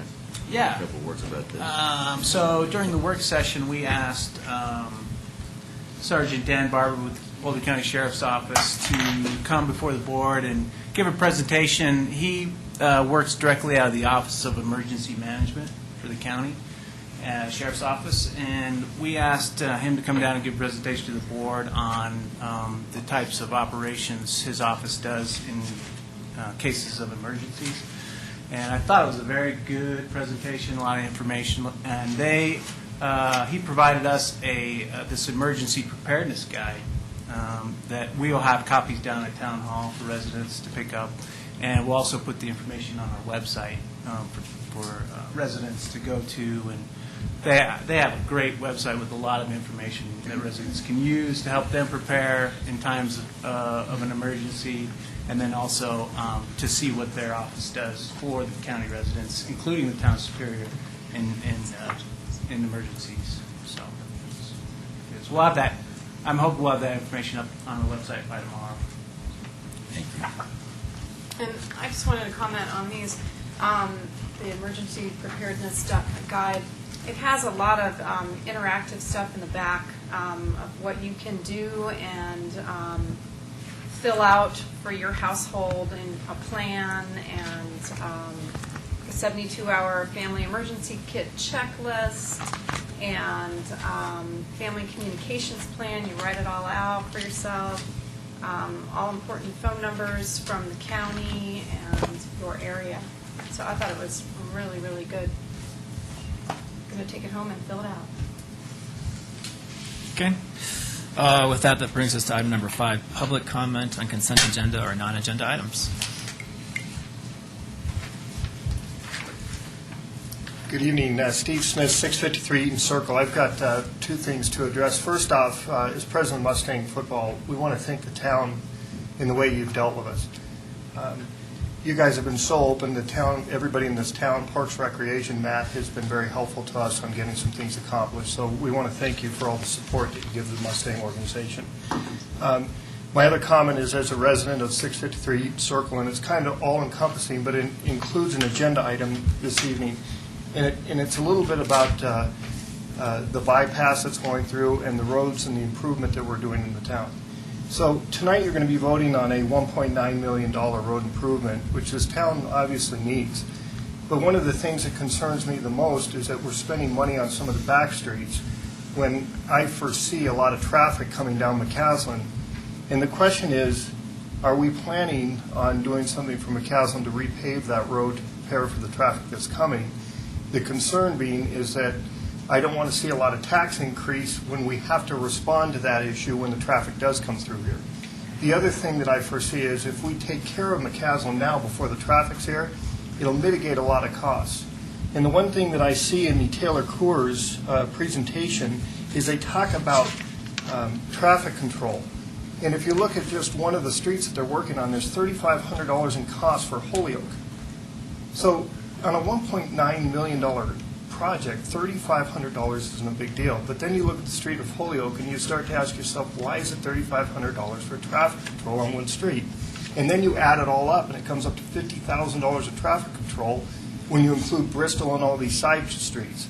So I look at some of the costs that are incorporated in this packet, and then a couple of questions. On the letter, page 1 of 2 from the letter of Taylor Coors to the town of Superior, they talk about a town dump site here. I would ask the town that you look at that very closely on where they're going to dump the roto-mills. And then in the back here, and this is always a concern in Rock Creek, they talk about no soils report on one item here, and that the town will do the soils report. The soils in this town shift beyond belief. So the one thing that we've already seen on the roads that were just paved last year is already some movement and some cracking on the road there just outside of Superior Elementary School down the road to make sure that they mitigate those type of things. So you guys will go into a lot more detail about this when you get to those agenda items.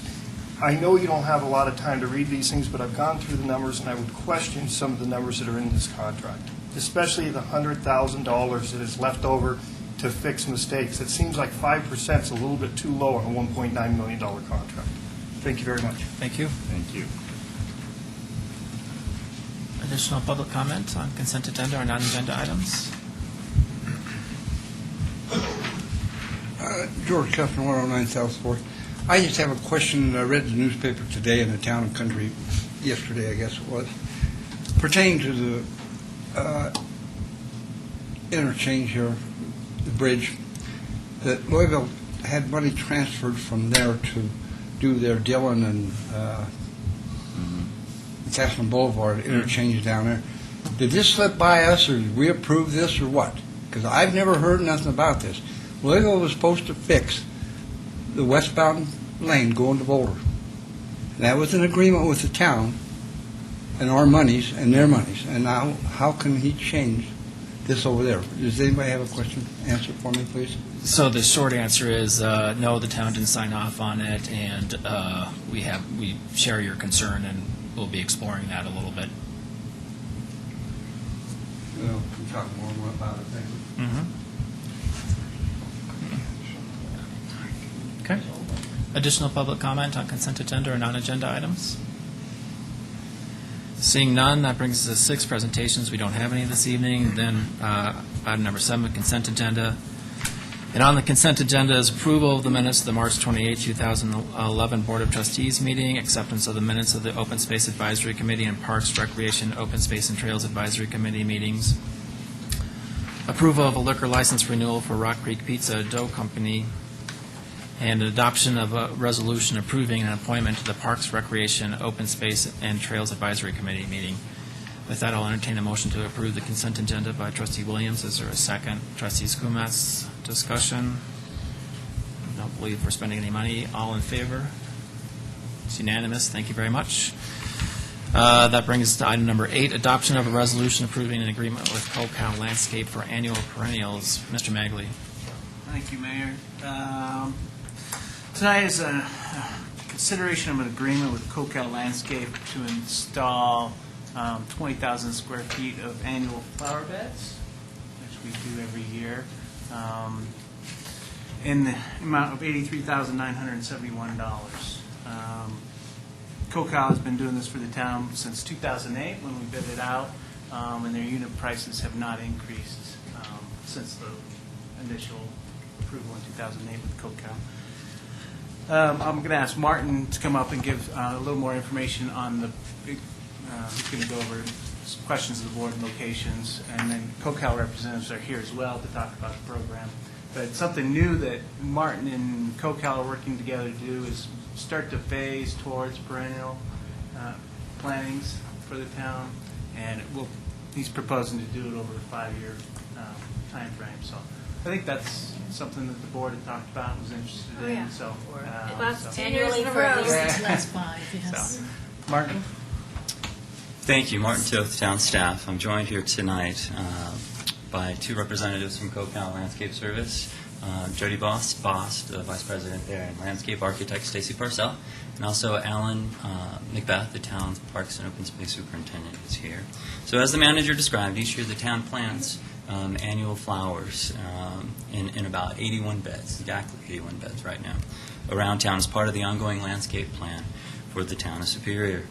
New for this year, as a part of this contract, is a proposal for the board to consider adopting a 5-year schedule to convert approximately 80% of these flower beds from annual species of flowers to perennial species of flowers. And the hardier perennial species would be more xeric in nature, as Trustee Schumann alluded to earlier. The 80% of the locations would be comprised of areas that are generally interior planter beds that are not prominent entry areas for the neighborhoods around town. These are areas like trail entrances, and maybe some of the interior park areas. We can go over some of the details of what it looks like where a little bit later. The 20% of the flower beds that we continued with, the annual flowers species, would be the areas around monument signs, such as along McCaslin Boulevard and along Colton, and then also on the entryway for the Superior Marketplace, and then some of the medians that still have annual flowers. Those would still have annuals at the end of 5 years. If there is a town board interest in changing the policy to adopt this 5-year schedule, we'll work from a schedule that calls for approximately 15% of the beds to be converted each year annually, and then staying roughly within the budget that's traditionally been allocated for this. And we're in the vicinity of $75,000 to a little over $100,000 a year that the towns can annually look at for this. The savings, we've talked about that over the years, what the impact of this would be. And conservatively, it would be about 5 to 10% of what we would expect from the start to increase annually. So at the end of 5 years, about 40% savings increase from where we started. It's kind of the big picture. In developing this proposal, staff's had a chance to work with CoCal staff a lot, thinking about what would work where and what would make sense and what kind of plants to plant where. And we've put together a proposal that we'd like to share with you that calls for converting the 5 beds in areas around town that are spread. As you can see, the boxes around town on the maintenance map, the boxes that are in yellow and squares would be the areas around town. And each area has a theme. It isn't just not planting hardier flower plants instead of annual flower plants, but it's having a theme for each of the areas. So I can flip through these, and if you have any questions, feel free to ask, and we can ask the landscape architect, Stacy Parcell, to come up and answer.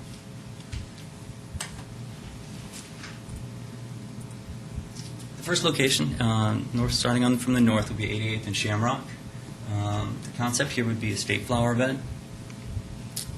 The several varieties of columbine that would be installed here would be a little have a longer blooming time, so there would be more flowers there more often. Columbine flowers are a little bit on the more fragile side, so the idea is to have a few different types of varieties of columbines and have them last a little bit longer.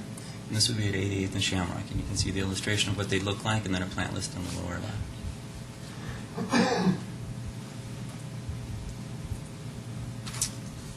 Next entrance to Castle Peak Trail. This would be a water-wise shade focus here. The plants here, as you can see, are the goat's beard, electric coral bells, Japanese forest grass. This is an area that's gotten a little bit shadier over time, and it makes sense to have some flowers that would make better use of being in the shade and less water use. So that would be a water-wise shade garden.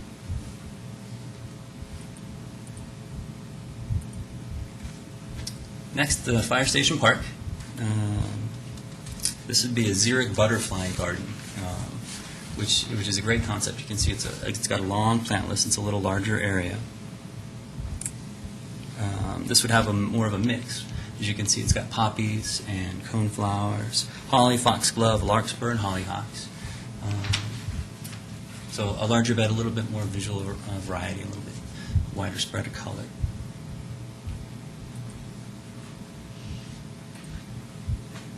Flint Court and Gold Way. This would be a xeric sensory garden. I think this is my favorite. The idea of using different species of plants like agastache and lavender to provide a more fragrant idea of a xeric garden. It has some fragrance to it, with some hardier plants, is the theme there.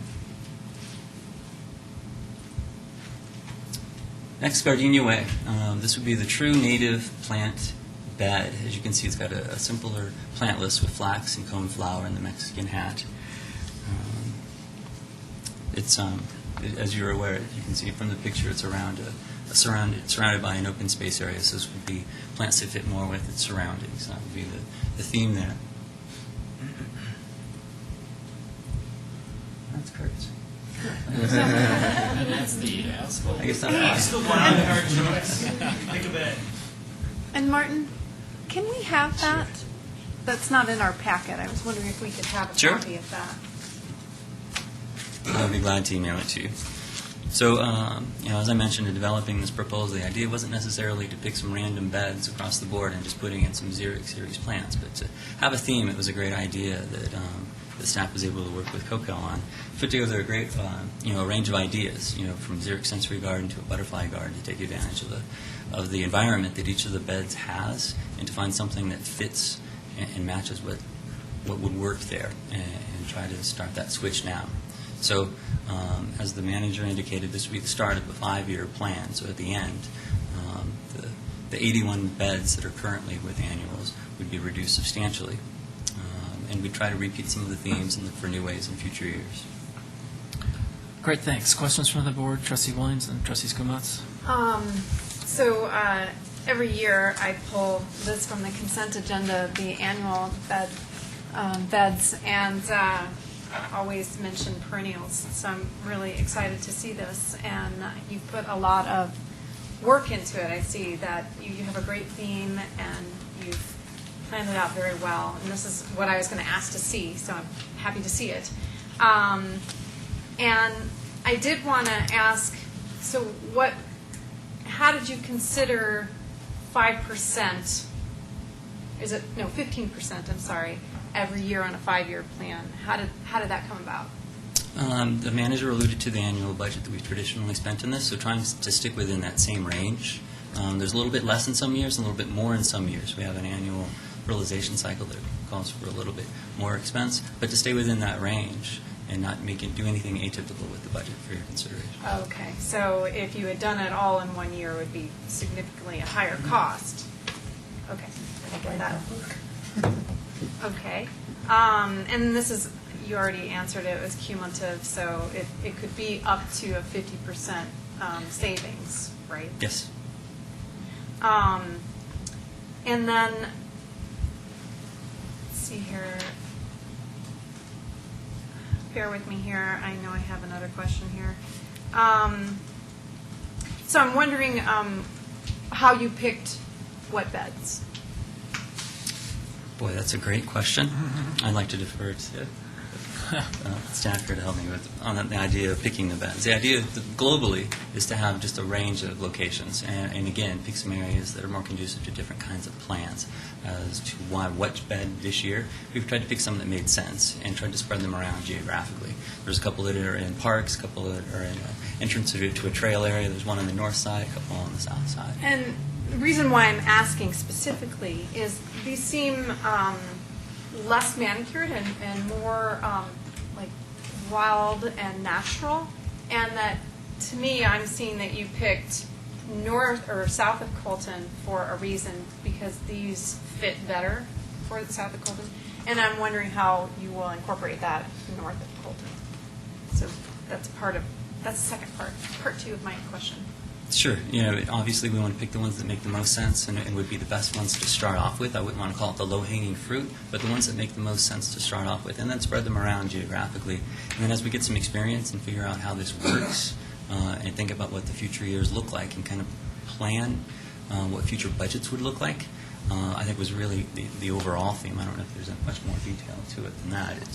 It's really, find some ideas that work, spread them across geographically, and then see what works in this first year. And take the lessons from this year and apply them to future years. The themes were great. There might be some different themes to consider in the future, but matching themes to location, these seem to be the best items to start with to get into. And the high visibility areas, we're going to continue to have angles. That's the 20% Yeah. that you'll leave in the end. In 5 years, it'll still be the annuals. How did you pick and where? What was your thought process? These are the ones that just made the most sense. To start out at 5 years, to pick a couple that would be sensible, spread out, and make most sense to kind of showcase what this would look like and pick some themes. These were really the best ones. Are these the only ones? No. We could easily move to another one, but these are the ones that made the most sense for staff to recommend for the first year. Trustee Skumats. So, one, I wanted to thank you for, I know, speaking for the RCAC committee, we're thrilled that you've picked a lot of Xeric options, and I think they're going to end up being great representations and sort of touch and feel for residents for what they might consider putting in their yards as well, and help reduce some of the water use, and that's always a good thing.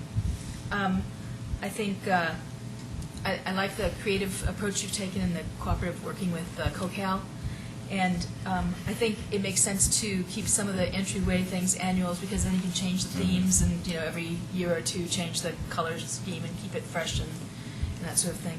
I think it's probably 20% seems like, I'm sure you've measured what makes sense, and it's your job, and thanks for doing it. And then I don't mean to make a negative note on it, but it's actually a positive note. And the positive note is this has been a point of contention for at least 5 years, and thank you for finally responding with something positive back to the board. Thank you. Sure. Trustee Hansen. Not your, yeah, it wasn't your. Just COCAL does a great job. I think every year our community looks super. The lawns are mowed nicely and edged. The staff is incredible. They're very aware of when there's a walker or a jogger or a cyclist and they're using the blowers on the sidewalk, they turn them off or they move them away. So they're just really friendly, good people. So thank you very much.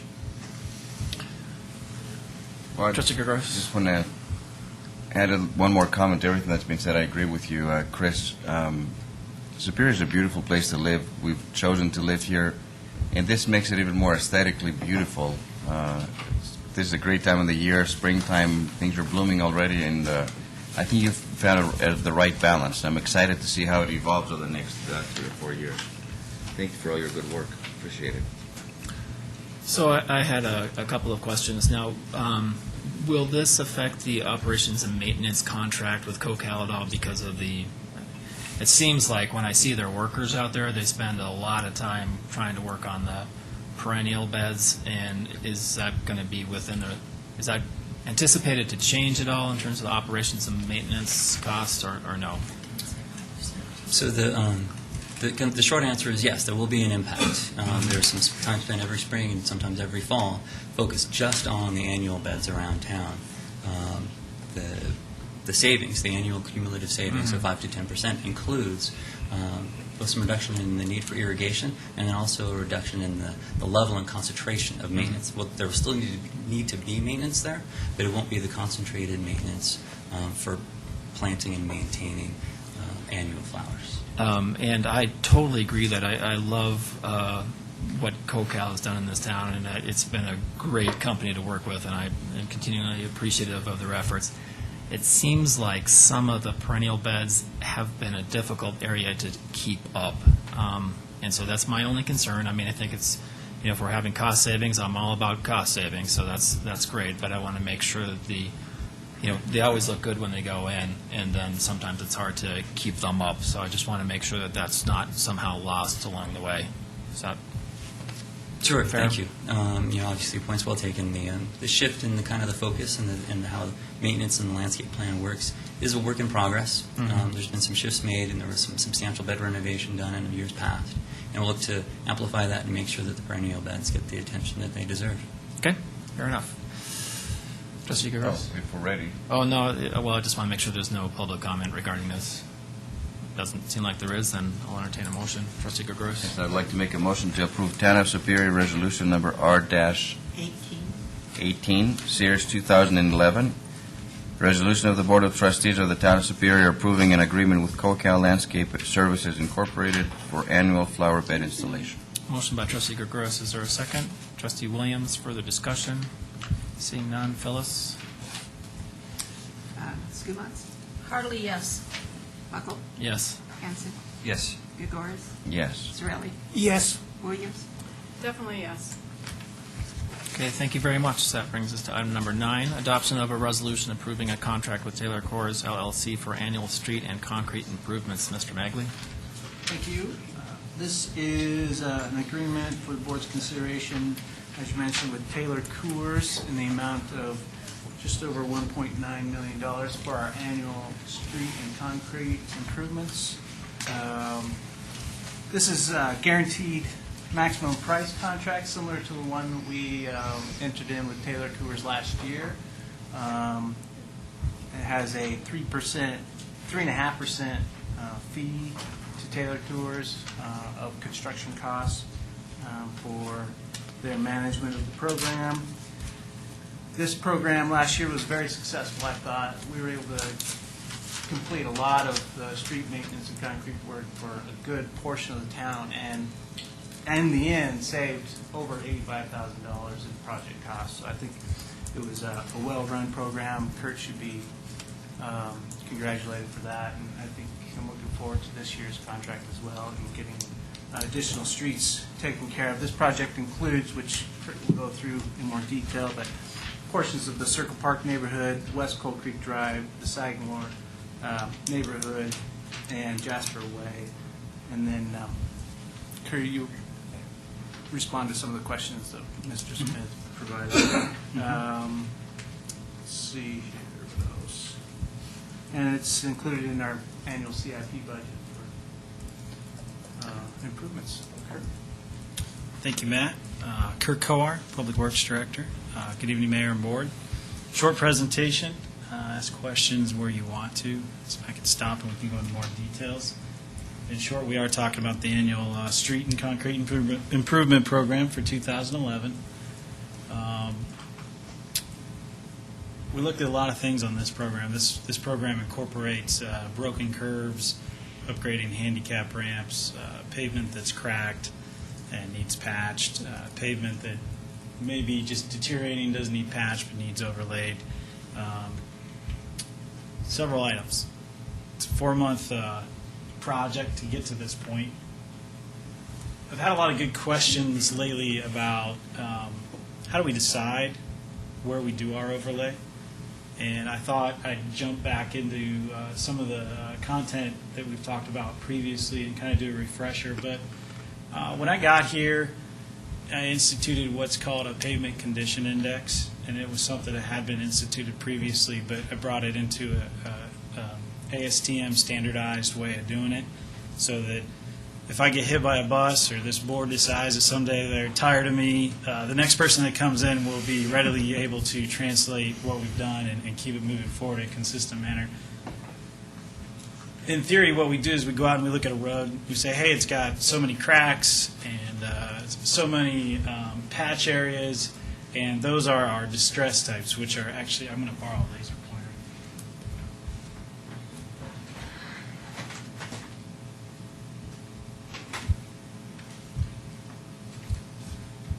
So we look at the distress types, and then when we see them, we measure them. We say, well, how many of these are there, and what's that add up to?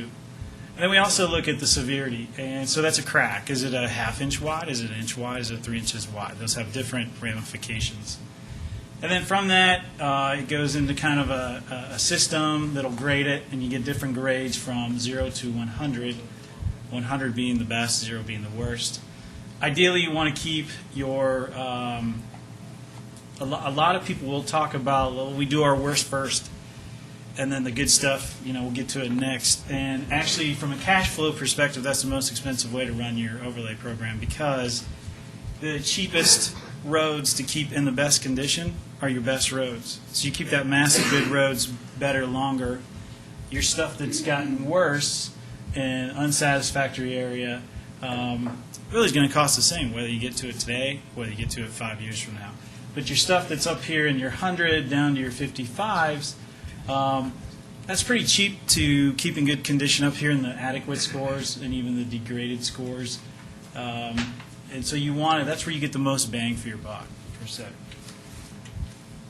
And so every street has a life cycle. It has a curve it follows. And day one is brand new and it looks perfect. And then imagine so I'm going to explain here. This is our scoring, 0 to 100 on the left side.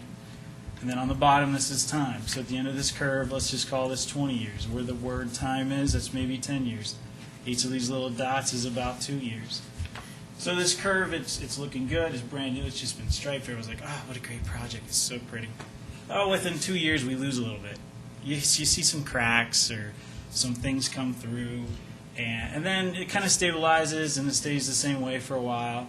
And then maybe around that 12th year, it starts to degrade a little faster. Then you get way out here at like 18, 19, 20 years, and it goes downhill fast. That's really no street should ever get to this point. Kurt, at the 2-year mark, you said you start seeing cracks. What's a crack to you? Yeah, and I was going to hit on that. So a crack, I get that question a lot here in Superior. I get it about streets that related to pavement and whatnot. I get so we have streets that have been there a while, since day one. They haven't been paved. They have some cracks. They have small cracks, big cracks. A small crack, I'm going to call it a ½ inch. Big cracks, maybe 3 inches. For reference, this stack is about 3 inches tall. And then you get cracks, so we have new pavement. Mm-hmm. And so that you put down new pavement, you'll get cracks in the new pavement.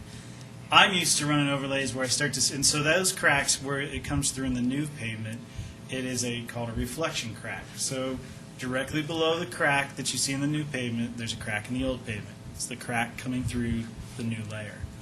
I'm used to seeing those cracks in most regions maybe about year 2. In Superior, it seems that we're getting them maybe 6 months after we've done it. And that's the nature of the environment we're in. It's the nature of the soils that we have. I put this packet here because it's a good visual for you. That's about 3 inches thick. This table's about probably 24 to 30 inches high. So we have clays that are 5 to 10% expansive. Basically what that means is on a 30-inch table, those clays are going to move up and down 3 inches. So you can see how much compared to the table to the floor, the streets are moving up and down out there. It's the thickness of this stack.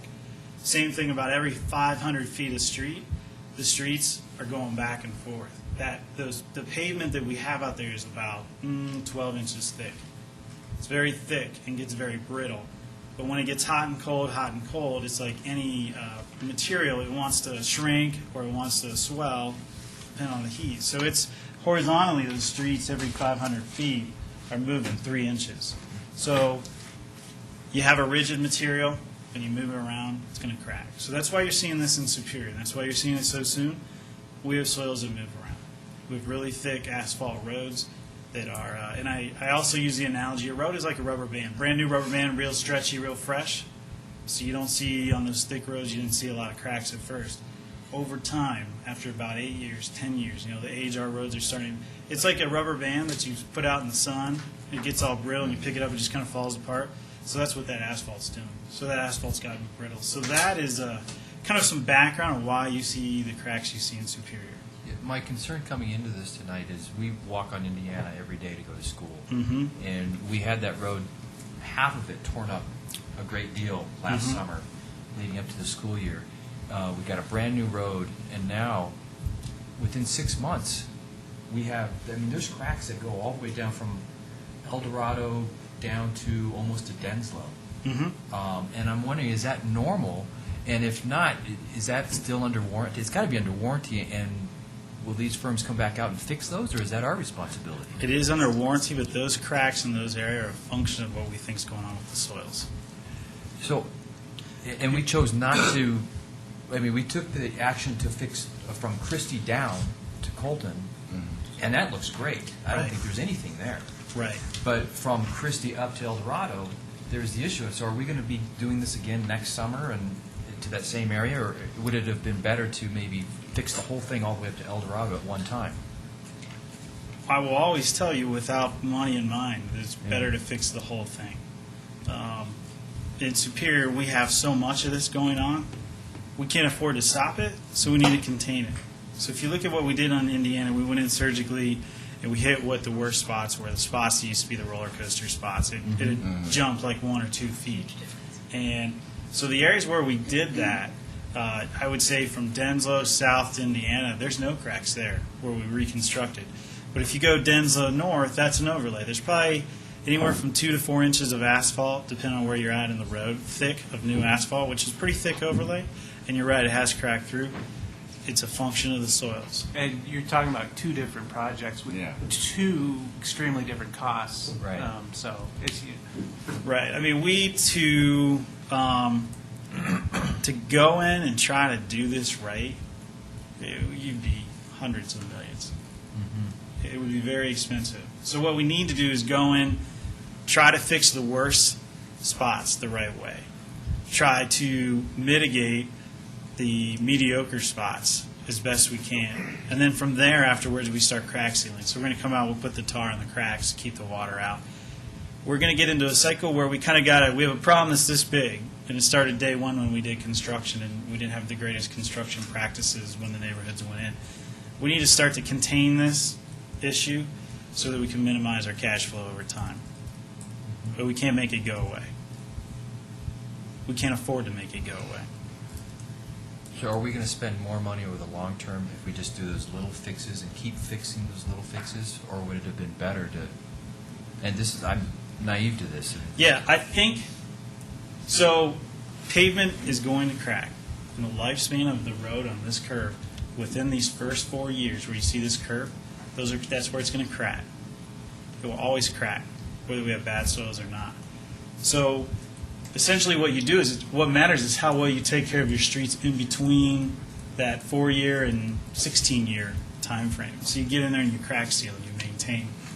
So it is cheaper to take care of the worst areas and then maintain well than it is to go in and totally fix it and still end up with some cracks at that year 4 or 5 mark.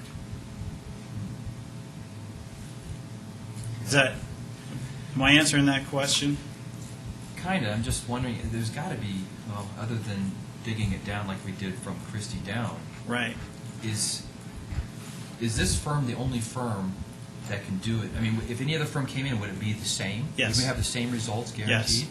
We've had, 2009, there's a large overlay done north of Rock Creek Parkway, south of Colton. Those streets have cracked. That was Lafarge. Last year, we had Taylor Coors doing the construction management. Quality Paving was the paving contractor. Their streets have cracked, same man. We're trying different techniques. We're working with different geotechnical engineers, soils engineers, to try to come up with methods to attack this cracking. Some of these bigger cracks, we're going in, we're cutting them out and then we're putting in what's called a geotextile. It's kind of like a plastic grid that we put in to try to bridge the cracks, and then we put asphalt over that. We're experimenting. We're trying to figure out different ways to mitigate this. It's a tough animal. It's tough soils. Trustee Squamats. Does stuff with rubber in it and stuff like that wear better or worse in this kind of climate?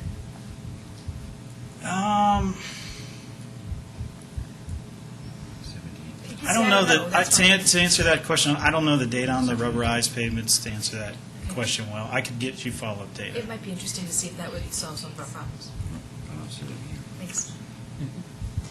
Trustee Williams. So I think I'm missing something in my packet here. I'm looking at, well, mine says page 78, which is not the same as his. There's a map that shows 1, 2, and 3, and I have the information on number 1, which is Sagamore and West Coal Creek Drive, and that gives me a map of what, and it tells me exactly what you're doing on it. Including the next map is Circle Park Neighborhood, but then the third one, I don't have anything, which is Jasper Way. And I'm curious I as didn't what's- do a map for Jasper Way. I Okay. apologize. It was just a little segment. Okay. I didn't So- do anything there. What's exactly happening there? I know there were some issues with some piping or. Yeah, so Jasper Way it's down here, it's number 3, it's just off of Torreys Peak Drive. It's about 500-foot long cul-de-sac. It was part of the 2009 overlay program, and then at some point the town came aware of issues with the sanitary sewer. I think maybe a resident had to replace their service.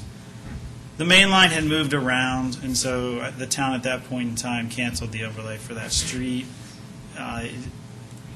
As I came on here and got involved there, it doesn't sound like there was a lot of communication with the residents out there. They didn't know what was going on other than this one resident had these issues. So we've since gone out last year. This is one of our projects for 2010. It's part of the 2010 CIP. We went out there, worked with the residents, televised the existing lines, went in, fixed the services where they had been cracked. Again, the soils had moved the pipe around. It wasn't bad construction. Looks like the construction was okay. It looks like the materials were okay. The soils are just that expansive. Had crushed the, if you go to Lowe's or Home Depot and you see the big white plastic PVC tees, basically all those tees have been crushed. So we had several areas. It was very localized, several services, 5 or 6, I don't remember off the top of my head. We went in, replaced the tees, made the services good, double-checked the main line. That's since been repaired. And so now they're back on the overlay schedule. Okay. And then, can I keep going? Sure. And then also, I'm back on the map, so number 1 is Sagamore and West Coal Creek Drive. I see the circle for the drainage improvements, and I'm wondering, I mean, that whole area obviously has drainage issues, and I'm wondering where else are we looking at drainage improvements? Currently, this is as far as I'm planning to take drainage improvements in Sagamore. This will be the last improvement. This is an area where we get a major ice buildup. It's an area where the plows come in and make a turn, and we get on top of the neighborhood draining to this spot, we get some of the buildup from the plows, and it actually will back up into the sidewalk. So this right here, there's an inlet maybe 40 feet away. It's a low-hanging fruit, easy way to fix this problem here. So minimal cost. I think this cost was like $7,000 to do this. Very cheap. And so I just want to clarify or make sure I'm thinking correctly. We did fix Blackfoot?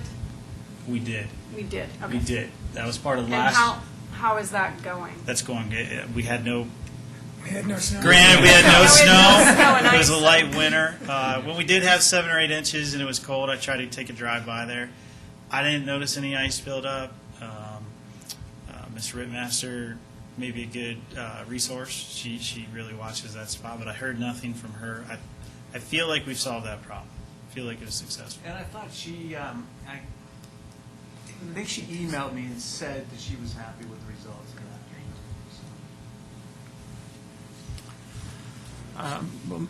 Trustee Sorelli. Just in general, Kurt, between your presentation and Kurt's questions, you've answered most of my questions. You drive around the streets and see markings and on where the work is going to be and what kind of work on, when you actually, who is actually making those decisions and marking and deciding what needed to be done in what places?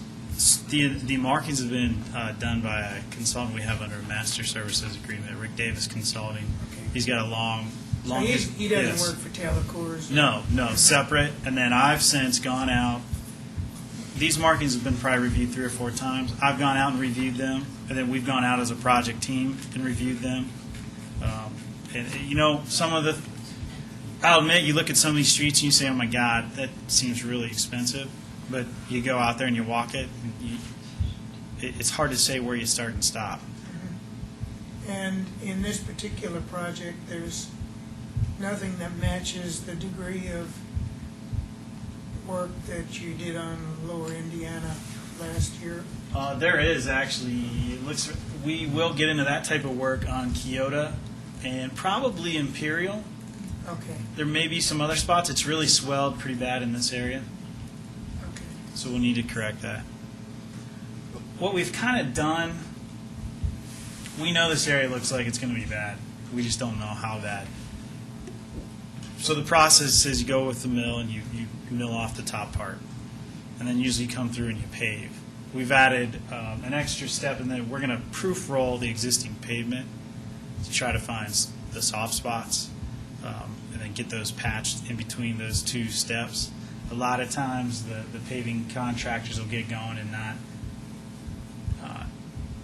take that into account, so you get a freshly paved street and then you got to go back and fix it later. So we think there's a lot of soft areas. Didn't you take core samples last time to figure out where there were problems? We did on Indiana, and we took them kind of spaced out equally. I think we've taken enough cores around town. We kind of know what we're working with to identify. We know this is blown up, and we know where it's expanded and blown up. We know what we need to do to fix it. The unknowns that are tough to do with cores is the soft spots, where once you take off that 2 inches, where's it going to sink on you? Or right now, what we're looking at, it looks solid, but when we're in there in June and all the irrigation systems are on, where's the soft spots? Trustee Williams.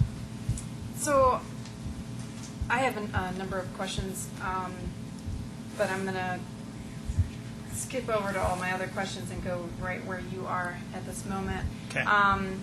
There's something called a ground testing engineer that does core sampling, I'm assuming. Mm-hmm. And I'm curious, how much do we employ one to do that? Where are we with that in this process? So we'll be working with ground engineering. They were the engineer that we worked with on Indiana Street in North Original Town last year.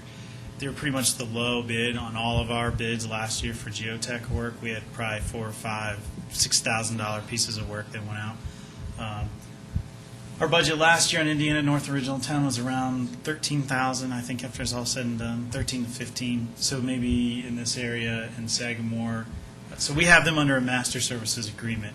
We will be using them to test Circle Park and Sagamore, West Coal Creek. So that's not in this contract? That is not in this contract. That is separate? Separate, independent. We control it so that it's our tester testing their quality.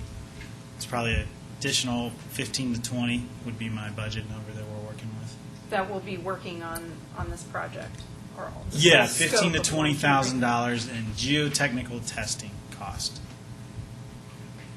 And have you determined like what areas you're going to do ground testing, or is it kind of just play it by ear, or? Well, how we'll does that mill. work? So we'll mill, and then we'll proof. And then soft spots where we patch, or where we know we're going to patch, let's just I'll simplify, patch.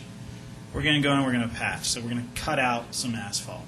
Then we're going to go down, we're going to take out some of the bad soil. We're going to put in good soil. So we will test that soil to make sure they've compacted it properly. And then once they pass that test, they'll put in asphalt, and they'll make sure that that asphalt is compacted properly so that we're getting the right densities on all these materials. So those are the types of things they'll be testing. Concrete, when we pour the concrete and the concrete goes in, we test it. They do what are called break tests, so they'll get a cylinder, it's about this big and that big around, and at 14 days, 7 days, 14 days, and 28 days, we'll break them to make sure we're getting concrete that's the right strength. We'll test our asphalt gradation, and that will test the size of the rocks and the amount of asphalt content. So we're testing everything constantly, because the quality is what guarantees you the lifespan. If you're putting in bad quality, you're not getting the maximum amount of lifespan for your dollar. So, do they ever test before you begin, or is it always at once you've milled it or gotten to a certain point? Well, you can test before you start a project if you're kind of going into an unknown. And so, we could test. We could go through and test every couple hundred feet. We could drill a hole, go down, say 8 feet, see what type of soils we have, and understand it a little more. It probably won't give us more insight than what we already picked up on Indiana. We know that where it's expanded out. So last year on Indiana Street, we drilled every several hundred feet. We have a rough idea of what the soils are like in the area. So we don't feel like we're going to pick up better data. We know if something looks this way on the surface, it's probably this situation. If it's expanded on the surface, it's this other situation B, and we need to treat it a little differently. We need to reconstruct it. Am I explaining that? Yes, definitely. Okay. But I'm just, you did do that on Indiana Street, right? Right. So, did I just hear that Chris and Lisa were saying that there were problems with it, or that it's already cracking? I mean, What is cracking, but that's a function of the soils moving. And so the area where it's cracking, the area so here's Rock Creek, where am I? Here's El Dorado right here. And then we'll come down to Denslow right here, and I know there's boxes in the way. But so this area right here is where it's cracking. And that's because all we did in that area is we did an overlay. So we didn't, yeah, it's different than the reconstruct. From Denslow south, we did a reconstruct. This area is not cracking. Okay. So this area, we went down basically about 4 feet. Took out 12 inches of asphalt, took out 2 to 3 feet of soil, took it out of town, brought in good material, put it in. It's solid. It looks great. What? Those were the worst portions. Okay. Yeah. And I'm just curious why we didn't do the rest of Indiana. It's expensive. It's expensive. I mean, I get It was a $700,000 project. So if you double that, 1.2, 1.3 just for that street. Budget. If we could print more money, then we'd do it. Yeah. Trustees come out. Is it okay? Yeah. No, that's what I was thinking. So I guess, before we get, maybe you can tell me what the warranty is on this one, because the warranty length is something that's been an issue for me for a while, so maybe you can, what's the warranty on this one? The warranty is, again, 2 years. I know last time that was a point of concern, Yes. and I did reach out to the market a little bit. And that's an area where you're going to pay an arm and a leg to extend that. 2 years is a good number. It's probably industry standard right now. You start to extend that, and you start to get into lifespan of some of the materials, which is hard for some of those guys to warranty. Or you start to move into a different kind of contract where now you're going to a contract where you're going to ask them to warranty that for 5 years. You better be doing specific things within that 5 years, or you better be paying them to maintain it. So you get more into a performance-based warranty. So you didn't find many contracts that were 4 years, for instance, No. for majors, for other towns? What was that warranty last year? 2. That was why I voted 2 against years. it. Yeah. Yeah, I was going to ask that same question. Trustee Hansen?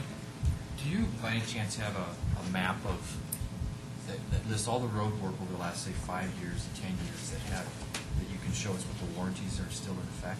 What warranties are still in effect with each road? Because when this came up, I started off, of course, noticing more of the issues of the streets, starting with Eaton Circle. But then when you drive around some of the other streets that have been replaced recently, boy, you see a lot of cracks. I mean, even if they're just small, you see a lot of them. Right. So I'm wondering if that actually might be a place that we want to start first, is review what warranties we can still go after and have the contractor come back in and make repairs there, and then go after some of the new stuff that you have proposed tonight. Yeah, so everything south of Colton we've done, and that's coming up for warranty this summer. Everything north of Rock Creek Parkway is coming up for warranty this summer. Most of the cracks you see in there are reflective cracks. They're not going to be warranty related. There may be some localized areas where we might be able to take advantage of warranty, but these are reflective cracks. This is cracks you see with other contractors on other projects in other cities. These are cracks coming through from the existing pavement. We've got warranty in South Original Town that's coming up this in the next few months. There are some areas where there is warranty work that will be corrected, and we've already made contact with that contractor. Town 9 Park has some warranty work coming up, and off the top of my head, from a public works project standpoint, that's what's happening right now. Trustee Williams? So I just want to understand this correctly. So Taylor Coors is managing the entire project, and under Taylor Coors is 6 companies doing work for them, basically. And then they're getting 3.5% as like a management fee of managing the project. They are. And I don't know if we've done that in the past. I'm just considering kind of why we chose to do it that way as opposed to a different way. And Yeah. how have we done it in the past? I wanted to add to that a little bit. So we will pay them 3.5% as a fee, management fee. Is that on top of the 1.9?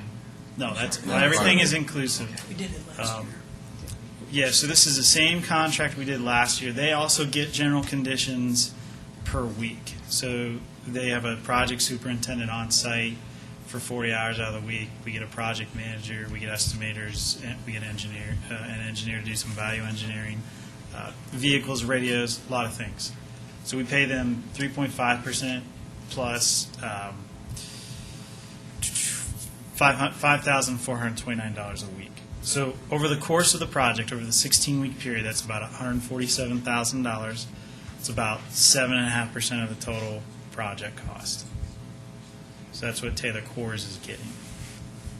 And so then for that, they will manage 6 different companies, sequence their schedules, make sure that all their warranties wrap into one warranty for us.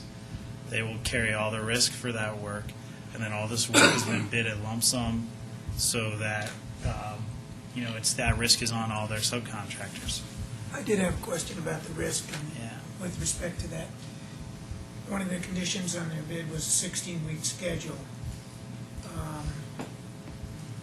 They're responsible for managing these subs and sequencing them and making sure that it gets done in the right order by the right people so that it's done within the 16 weeks. Yep. Short of an unforeseen, Possible unforeseen circumstances, yeah. okay, If they go into week 17, it's on their dime. okay. And that's when those general conditions costs cut off? Yep, general conditions cut off and $820 a day of liquidated damages go into effect. Trustee Skumatz? So just to follow on that, so if they haven't, let's say they haven't spent all their budget, but they're just sort of dragging their feet and taking extra time, you're saying there's a penalty of $820 to make sure that they keep things moving? Yes. After the 16 weeks? Right, but regardless if they haven't spent all their budget or whatever, there's no cost to them of dragging it out, except for this penalty, which is a good penalty, thanks. So my Yeah. other Well, question- there's a cost to them because they'll have people managing the project, but they won't be paid for it. Okay. And then one of the reasons we are proposing Taylor Coors again is they held their costs. Last year they did give money back. They think they spent 65% of the proposed general conditions. So That's a good thing. So my other question was, So, on this warranty issue, and I hate to harp on one thing, but maybe, it sounds like on this time, you sort of asked generally, would it cost a lot extra to have an extended warranty? But I think it would be really nice if we could see what that extra cost is, Okay, so that we could decide if the trade-off is worth it to us, okay. or at least be informed about that. I think what we could do on future projects is bid a 2-year, and then we'd add alternate for a 5-year. That'd be Then you'd great. see that. I would appreciate that. Yep. Trustee Hansen? Another question to dovetail what they were saying. Did I hear you correctly that we're going to pay Taylor Coors upwards of $140,000 to manage the project? $147,000. 7.5% of the project cost. Couldn't we hire somebody to work for us full-time for $100,000 they could take on that, and then we'd have them the rest of the year? I think it's a policy for the board to consider on staffing the organization. Yes, you could. Right now, that's not our structure. In the past, we've used our consulting engineers to help us with management and inspection of these projects, which was RG Engineers at the time. So it's a little bit different than the way Kurt's doing it, but it's not dissimilar than what we've been doing in the past. It just seems like if we're spending that kind of money for the management and roads, we have to repair them year after year after year, couldn't we hire somebody with expertise in that could actually do that for us and we'd save money? Because this is going to be ongoing, you're saying, for Yeah. the rest Yeah. of our So life. why don't we get a road expert here that works for us? Right. And they can do Well, other if things. we hire a project manager, he's not gonna, he's gonna have to have Do it all. knowledge in a number of fields, not just roads, because he's gonna be doing parks projects, public works projects other than roads. I mean, and I don't know if that's one individual or not, it's just something to consider. But you're thinking project manager specifically for roads. Yeah. Well, and then someone who really understands road construction and borings and overlays and all that kind of stuff. Yeah, I It think just seems to be And tough. especially tailored to our Our soils. areas. Yeah. And something else to consider when we're talking about, so staff has proceeded this way because the board's policy has been, keep management small, our staff small, and contract out services. Now, we may not always have a $2 million road project. Depending on how, it goes budget by budget on how much the board decides to allocate towards road construction each year. In certain years, you could have a $500,000 road project, so your percentage of cost for that is going to be. But what's the next Less, the so- next 5-year projection, though? It's always about the same budget, isn't it? Yeah, since Yeah, I mean, it's, 2008, We're making it for lost time. we Right. significantly increased the road. yeah, everything's jumped up, but I think over time, the town's probably on average 3 million plus on CIPs, whether it's a park or utility plant, Yeah. a street. So Just streets we're talking about. Trustee Yeah. Williams? also, I was wondering, for what we have budgeted, it's like somewhere in the 2 million range. And what was in the plan to do this year, are we including all of that, or are we deferring some of it for next year? Some of it has been deferred. So we had originally anticipated to do all Circle Park, do some of the reconstruction in Imperial and Kyoto, significant amounts of patch over previous overlay programs, and concrete. El Dorado and all the cul-de-sacs on the outskirts here, except for Rand Way, will not be done. However, the package we put together is an adaptable package in that we're trying to encompass worst case, so that I don't come back to you and say, well, we found $300,000 worth of work that I hadn't really talked to you about. I don't like to do that, and you guys don't like to have that conversation. If we encounter best case, but we're ahead of schedule or ahead of budget, so we're overall ahead, we will start to add streets back in. And we'll add in as much as we can to complete the originally targeted project area. So, of what I see here, is there other streets that were deferred? were not. These are the only streets Those are the that were only ones I deferred. see there that are Yeah, not. but El Dorado is huge, though. Yeah, Yeah, it's big. It's It's big. like a $800,000 Really? street. Right. yeah. Yeah. Trustees comments? So last year, I also recall that we had, with the downturn in the economy, we got significantly lower bids than we expected that we would get. That same kind of thing happened this year? Did we get lower bids and were able to do more? 2 years ago in 2009, Two. we got pretty cheap unit costs. It's about $43 a ton for asphalt.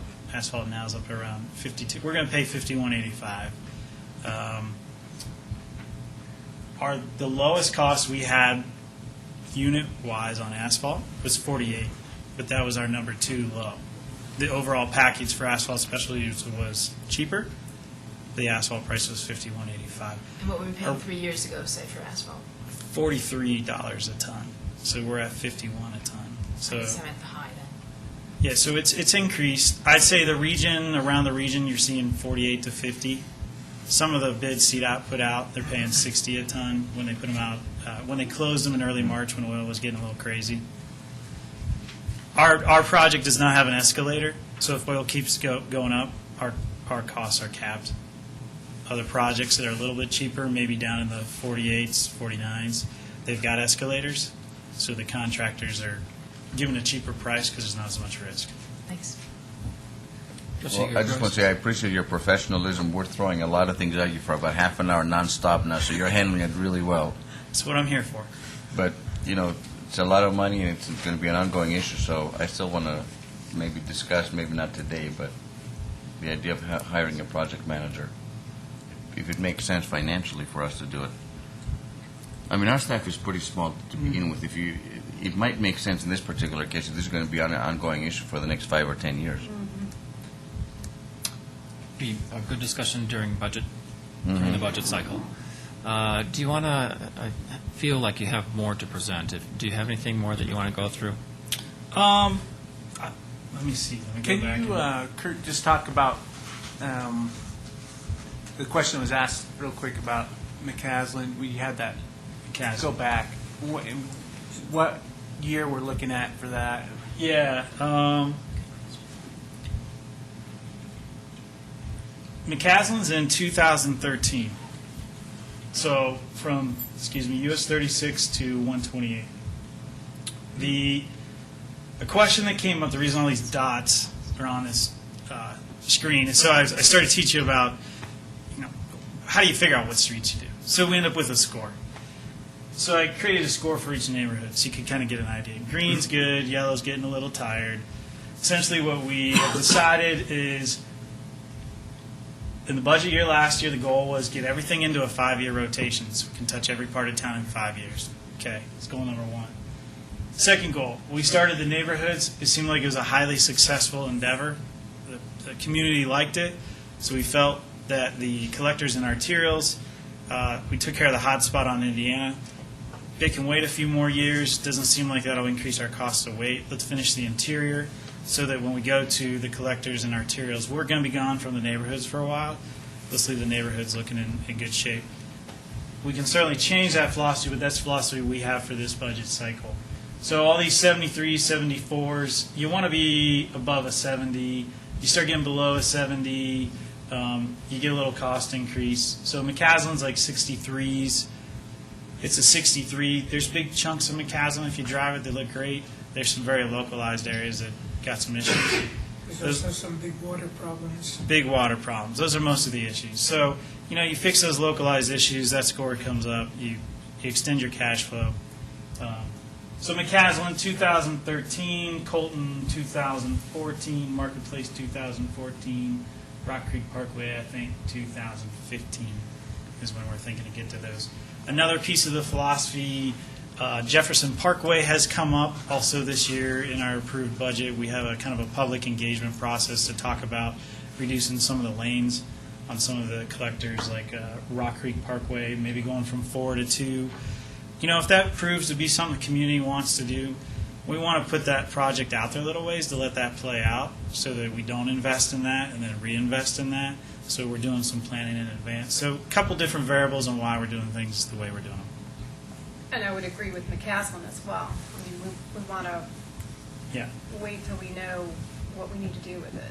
How many roundabouts we can put in it. Exactly. You know, and some tolling. So, I'm sorry, so did you, I want you to be able to wrap up anything else that you wanted to present. So I think we're good, unless I haven't answered specific questions for you. You've touched on most of what I tried to present. I think Mr. Smith had some questions. I think we touched on soils. We are going to have soils testing. Millions are going to leave the town. There'll be no millions kept in town this year. It was actually the fact that Asphalt Specialties was our low, and they own their own asphalt plants. Those millions had a value to them, so we would have actually had to pay them on this bid to keep the millions, $7,000 additional to keep the millions. So just so I understand, that they're not staying in town? They are not staying in town. All the millions are trucking out of here. Okay. And then mobilization, traffic control, yeah, that was about 2.7% of the contract cost. That's round about a planning number that people use. The short of this is this was a competitive bid. This was the bid that the lowest responsive bidder put out there for traffic control or mobilization. They were the low. It is what it is. They're on a lump sum cost. Risk is theirs. If you ever try to go to work or school in the middle of an overlay at 7:30 or 8:30 in the morning, it's chaos, and you need traffic control. So just want to answer that question. That's all I have. Okay, I had a couple of questions then. So in their overview letter, they had alternate pricing for the following. So I think the town dump site you've just talked about. So what is delete grade 6 virgin asphalt and substitute grade SX 20% wrap? I have no idea what that means. Yeah, so basically there's different mixes of asphalt, and a virgin mix is all new asphalt, all new aggregate, brand new mix. A 20% wrap is recycled asphalt pavement. Mm-hmm. So we would take a road that's been milled and sitting at their plant in a pile, and the 20% of the material that went into the asphalt mix would be recycled. We had some issues with that last year in North Original Town, and so we wanted to price out going to the virgin mix this year to see if it was a big cost difference. Mm-hmm. And given that it wasn't, we're going to go with the virgin mix so we don't have to worry about some of the quality issues we saw last year. So you think that performs better than the recycled product? I think you get a little bit more out of it. The recycled product has tired aggregate, tired asphalt binder going into it, so you don't get quite the same quality. So for $13,000, $2 million worth of work, it's a no-brainer. Okay, and talk to me about Gold Creek Drive Original Town. So that's something that we are doing? We are not doing Not that. doing. However, it was a repetitive request that we heard throughout the year, so we priced it just to see what that price would be. It looked like total it was about $286 to kind of go in, redo all the concrete that had gone bad, do all the patching, and then do a slurry seal on Coal Creek. So it looked fairly new, had a new surface to it. So that was that. That's a pretty steep price. If you go a little deeper into those numbers, maybe we could patch the low spots, try to correct those areas, $25,000 to $50,000. We do have an allowance of $100,000 just to do town-wide. Hey, we'd like you to go fix this spot over here. We'd like you to do this spot over here. So we could use that allowance to kind of work on those if we wanted to. So two parts of Coal Creek. One is after 76th Street. Is that being done or that's not being done? Yeah, I apologize. After 76th Street, Up to the dirt road. yeah, so 76th Street to the dirt road is a brand-new patch and overlay, brand-new road. And then we could go to the east from 76 to McCaslin, and we could do patch. And I noted, so the paint's out there just so people could bid on it. Is that why it's not indicative that that's going to be done? Correct. And you talked about what's, penny wise, pound foolish. Are we in a penny wise, pound foolish category here, or you think that we're good if we delay that? I mean, it's going to have to be done, obviously, sometime. I think We're it's good for a right now. rideability issue right now. If you feel the ride's okay, you can leave it. Some people So think you don't it's- think that anything in there is going to deteriorate faster if we don't do something? I think currently? it can go for another year. We had programmed it in 12, so right now it's programmed for next year. It can get to next year. Okay. I'm going to ask something about I'm putting on my hat now as the president of Metropolitan District Number 1. Apparently, Sure. we're giving free construction water away. Well, that's a how good- much am I Yeah. going to spend there from Yeah, the district? it looks that way, but Yeah, so basically, we give out a water meter. We check how much water we use. And then the contractor turns it back in. We give them their deposit back. Then we charge them. They run it through their billing system, and it comes back around to us. And there's some sort of markup in there. So instead, we're just charging our water usage to the CIP account. We're paying for the water. The project's paying for the water. We're just not running it through the contractor's markup. So, and that's not going to be a big dollar figure. Last year's project used $1,500 worth of water. Okay, fair. In the $100,000 contingent figure, is that where the geotech work is going to be done within that dollar, or will we be seeing another contract coming around for that? We currently have a master services agreement with the geotech. Right. And so we were going to work under that. There would not be another contract to the board. How much do you think that we'll be spending in that? I just want to make sure that we get the total dollar figure for the inclusive project. That's, I assume, not a big number. I but- think I was thinking 15 to 20 budgetary for Okay. the geotech. Okay. So if that the- could be, when we wrap this up and see the results of all this, I guess it would be great to make sure that we See the whole. see the whole We can deal. do that. Okay. Your entire budget approved is $2,095,000. Right. I'm not going to come back to you unless you tell me to and ask you for more than $2,095,000. Okay.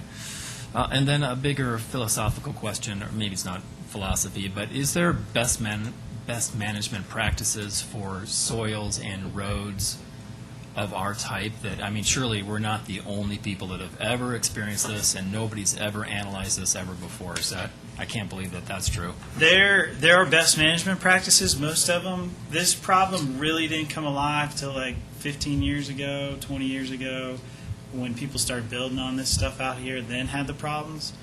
So most of the best management practices, most of the mitigation practices are targeted towards new construction. So we're kind of a new animal in that, we're one of the older expansive clay communities, and so we've got a lot of infrastructure that we've got to work with. I assume that there's always organizations of town managers, assistant town managers. I assume there's one of Public Works as well. Is this something that rises to the top of anybody's discussion? Yeah, us in Broomfield. We're in a localized. The two of us. Okay. Yeah, we're in a bad, expansive clay spot. One of the I'm just probably thinking like worst. Highlands Ranch, though. I mean, I remember them having. Yeah, a whole they've bunch had of it. So problems. what they've done is they've actually either had to tear out complete roads and rebuild the whole road, like we did in Indiana, or they'll recommend. I mean, geotechs now, and they go into these areas, they'll recommend to pull out 20 feet of soil, bring in 20 feet of good fill, and then pave on top. So Indiana, when we tore up Indiana, they didn't take out any soil. They just scraped it level to the grade they needed and paved on top of it. And then you see the same thing in Broomfield. Broomfield's done things with the developers in like the Anthem area. They've done experiments. Some of the letters of credit contemplate putting in the roads, and then 5 years later coming back and doing an overlay on the developer. Because after all the houses have gone in and it's settled out or expanded, the developer's actually got to come in and kind of rebuild the roads again. So that's one method. So talk to me about the experiments. That's a question I had. So, should we partner with some other agency, municipality, or whatever that has this issue and try to figure out, if we do X, I mean, short of digging down 20 feet and putting new dirt in, is there something that we say, oh, yeah, that really works well?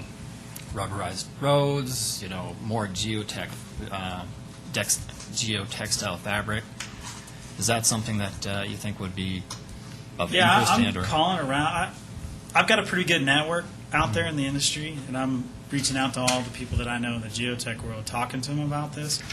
We're cutting edge. I mean, we're setting some of the examples. Broomfield's setting some of the. No one has found a economical way to deal with this. Okay. It's challenging. And to prevent the reflection cracks, so is that an area that you would put fabric down on top of the old asphalt? Or is this something that you're going to put on, that would go on dirt and have asphalt over that? Well, we did both on Indiana. Some of the areas where you see cracks coming through, reflective cracking on that northern portion. We actually put down, it's called a glass grid. So it's like we milled, we put this fabric down over the cracks and then overlaid over it. And that's one of the new technologies to use.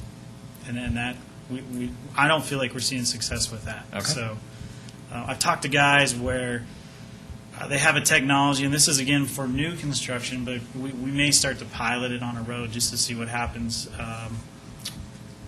They'll inject every 3 or 4 feet a chemical to stabilize the clays and take the expansiveness out of it. It binds up to different ions. And so I've talked to people like that. I've been racking my head on this one. So I appreciate all that hard work because I want to make sure that we're doing, the best possible thing that we can do to minimize. I mean, we know we're going to have problems, but I don't want to do old-fashioned work when a new solution is going to be available. So it sounds like you're exploring that.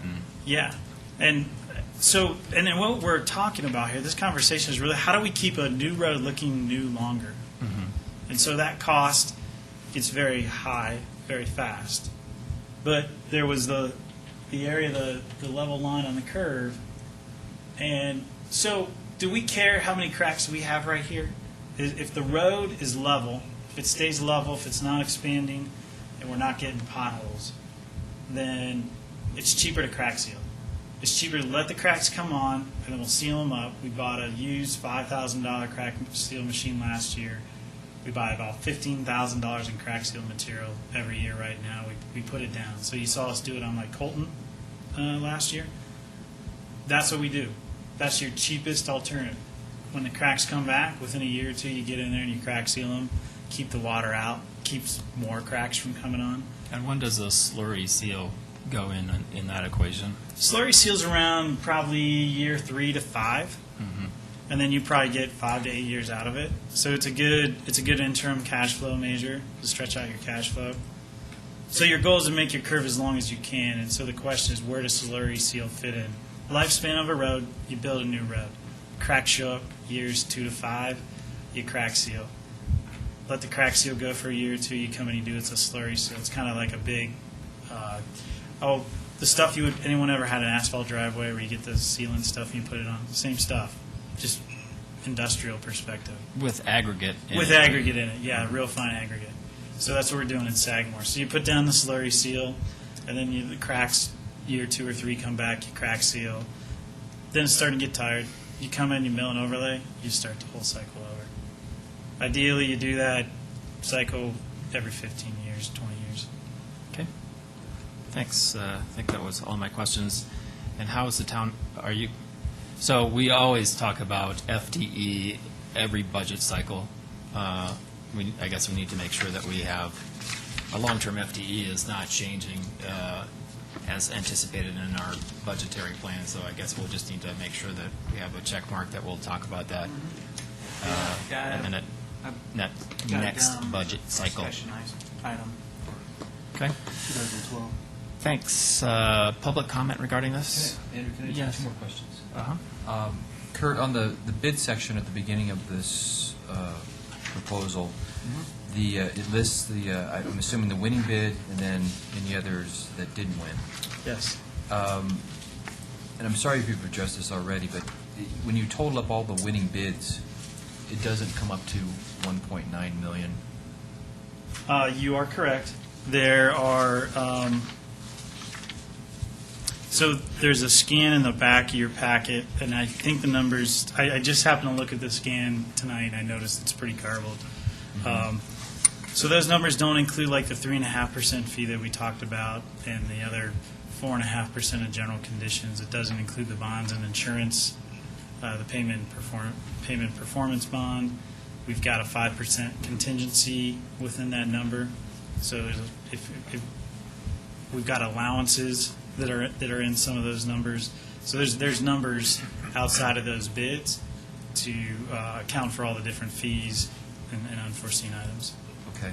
And then the other question was, walking through Sagamore is when I first started seeing the mark, actually up on Eldorado, the green marks. And it's because you can't buy those at Home Depot. We get the neighbors out there buying paint and spraying. Well, my question is, and I'm not a concrete expert, Yeah. but some of the concrete looks, to me, it looks like it's in good shape, and I'm not sure why we would tear it up. And I'm wondering, and then, so I've looked at some other areas in Rock Creek, and the same, some of them are clearly bad, and they need to be replaced, but some of them, I don't, it doesn't make sense to me why we would tear it up, and I'm wondering if maybe we can reallocate some of those resources towards the roads that we're not planning to fix, but maybe fix them sooner. You know, we could make that consideration. It's a fine line. Sagamore, we could probably do that more so. You know, one thing so we deal with two different regions. You get down here, so this black line is kind of what I'll call the separator for soils. We've got good soils in this area. You know, we can work with them. They're not expansive. And so we can, water is not an enemy as much here as it is everything south. You get water into these soils, you start causing problems. I think a lot of people have seen that with the houses. So in Rock Creek, I don't know what cracks are letting water in to the subgrade and what cracks are just a hairline and the water's passing through. So we've kind of taken the stance, if it looks cracked, we got to fix it. We could back off of that, and I could, it would be tough, but we could try to come up with a number to give you an idea of what we're talking about here. I don't know that the savings is as big as you think. One of the big, go ahead. You're going to probably hit on. Go ahead. Yeah, it's gonna, handicap ramps? Yeah. One of the big costs here, the previous overlays did not replace the handicap ramps with, you see like the domes now on the ramps, and so that's an ADA guideline, and that's required. You get into a street and you touch it, you got to put the domes in. Previous overlays, you know, I don't think that guideline was as strong at that point in time, a couple of years ago, and so, you know, now everybody's doing that. That's the standard. You go into a street, you upgrade the ramps. There's a big cost upgrading the ramps, and we have made a philosophical decision that we're putting in the cast iron versus you see like these bright orange plastic domes, and the cast iron it's got a longer, it's more durable, and we feel it looks a lot better. So there's a cost to the handicap ramps that wasn't in previous overlays. Do you have a picture of what you're calling a dome? Or can you describe When you it? walk out here, Hole cover. Yeah, it's like, I think Yeah. they're red, or, I mean, they're different color, and they have bumps on them. when you walk out today and you go down the ramp right here, we just put them in at this ramp so that it's ADA compliant. And what is that for? To prevent, runaway or? It's for blind people, so they know when they're entering a hazardous area from a safe route. Okay. Did I answer the concrete question for you? Yeah. Okay. Public comment regarding this issue? So my only comment, and thank you for addressing all my questions, is the generation before us knew something about asphalt we don't know. Because I grew up on South Boulder Road, and both the north and south side of that road is filled with bentonite. And I remember my father showing me the soil test because he went to the University of Colorado as a geologist, and he explained to me all about bentonite and expansive soil. Those roads in those neighborhoods have lasted longer than the roads in our neighborhoods. So we need to seek out who put those in over there, because some of those roads are original roads, and they're 40 years old. Now, I know they've chip sealed them and taken care of them, but they don't look anything near the roads in this neighborhood. So something to think about. Great. Thank Thanks. Additional public comment regarding this? Thanks again for an excellent presentation. I guess my only request is, we'll talk about FDE in the future, and I'd like to see like an overview letter when we're all done about the entire cost. So with that, I'll entertain a motion. When you're saying an FTE, you're talking about a project manager? Yeah, Or- I'm sorry, a person. staffing. Yeah, Okay, sorry. I understand Yeah. what FTE is, but staffing. specifically on what? Yes. Trustee Gregorius. I would like to make a motion to approve TANA Superior Resolution Number R-19, Series 2011, a resolution of the Board of Trustees of the Town of Superior approving a contract between the Town of Superior and Taylor Coors LLC for annual street and concrete second? improvements. Trustee Sorelli, further discussion? Yeah. Trustee Hansen? Yeah, real quickly. I'm going to vote against this tonight, and the main reasons, I'd like to evaluate where our warranties are on the streets, review those first, and put a plan together on how we're going to address those. And any street that's just outside of warranty, is there any, can we go back to the contractor and get those fixed? I'd also like to see the plan on the concrete repairs, and I'd be happy to ride with you, and you could show me, how you've made the decision, so I understand that better. But I would encourage the board, let's wait to vote on this until at least another meeting, so we have a little bit more time to evaluate this. Well, I want to ask something about that. What happens if we wait? It's certainly an option, and I'm open for whatever the board wants to do. There's price consequences. Oil's rising. We don't have an escalator. We've basically bid this out to go on May 2nd. And, we like to do this type of work during the summertime because, school's starting up and there's not a lot of work in and around the schools, but you get, that to consider as well. I guess I would encourage the board, I totally understand where you come with warranty, we don't want to lose sight of that, but I think that we could probably explore that some more in addition to this, and I suspect the Public Works Director would be more than happy to explore the warranty work issue. Well, I think it's important to move forward, though. We don't want to get, we did a lot of good work on Indiana, don't want to get stuck late in the season. No, I don't think waiting one meeting is going to make a big difference, but then again, I don't think that we're going to change. I can't envision that we're now going to change the whole project. I suspect that, at least I hope that we continue to move forward with doing all the asphalt work in this, and so if we're not going to change it, delaying is probably not going to make a difference, and I think that we could probably explore your issues significantly in a parallel track. Yeah, I was just hoping before we make a decision, a definitive decision, that I'm going to go through this some more, and I've read this almost nonstop since last Thursday, just trying to understand all this. And I would just ask us just to wait a little bit longer, 2 weeks, till we have another board meeting coming up on the 25th. I guess I don't know what we're waiting for. Our warranty work is not contingent upon this work proceeding or not. Yeah, they I think do staff two does a good different job. contracts, and the warranties that are actually coming up are not Taylor Core's warranties. They're other contractors. So we'll be working with those contractors on a parallel track regardless. Even if no one from the board had ever said, I have a concern about warranty, that's our job, is to follow up on warranty. So we'll be doing that. Okay. I'd still like to see the plan, and I'm afraid that that's going to get pushed aside, and we won't talk about it again. So I would rather we see a plan addressing that. Okay. Motion by Trustee Gregorus, and I think there was a second by Trustee Sorelli. So, let's see, I'm sorry, we're spending any more comments Yeah. about this? Yes, sorry. So what you're saying is you think that you can look into the warranty issue even if we approve this? Because I trust that you've designed this project well, and I don't personally need to, I don't know about roads, so I can't. We're going to do the warranty inspections and work-related follow-up regardless of this separate project, And you'll be giving us a memo in the next packet regarding that issue. regarding the warranty Yes. issue. It would help. And that's on the, No, it would that's help. on the, thank you. So, I guess, on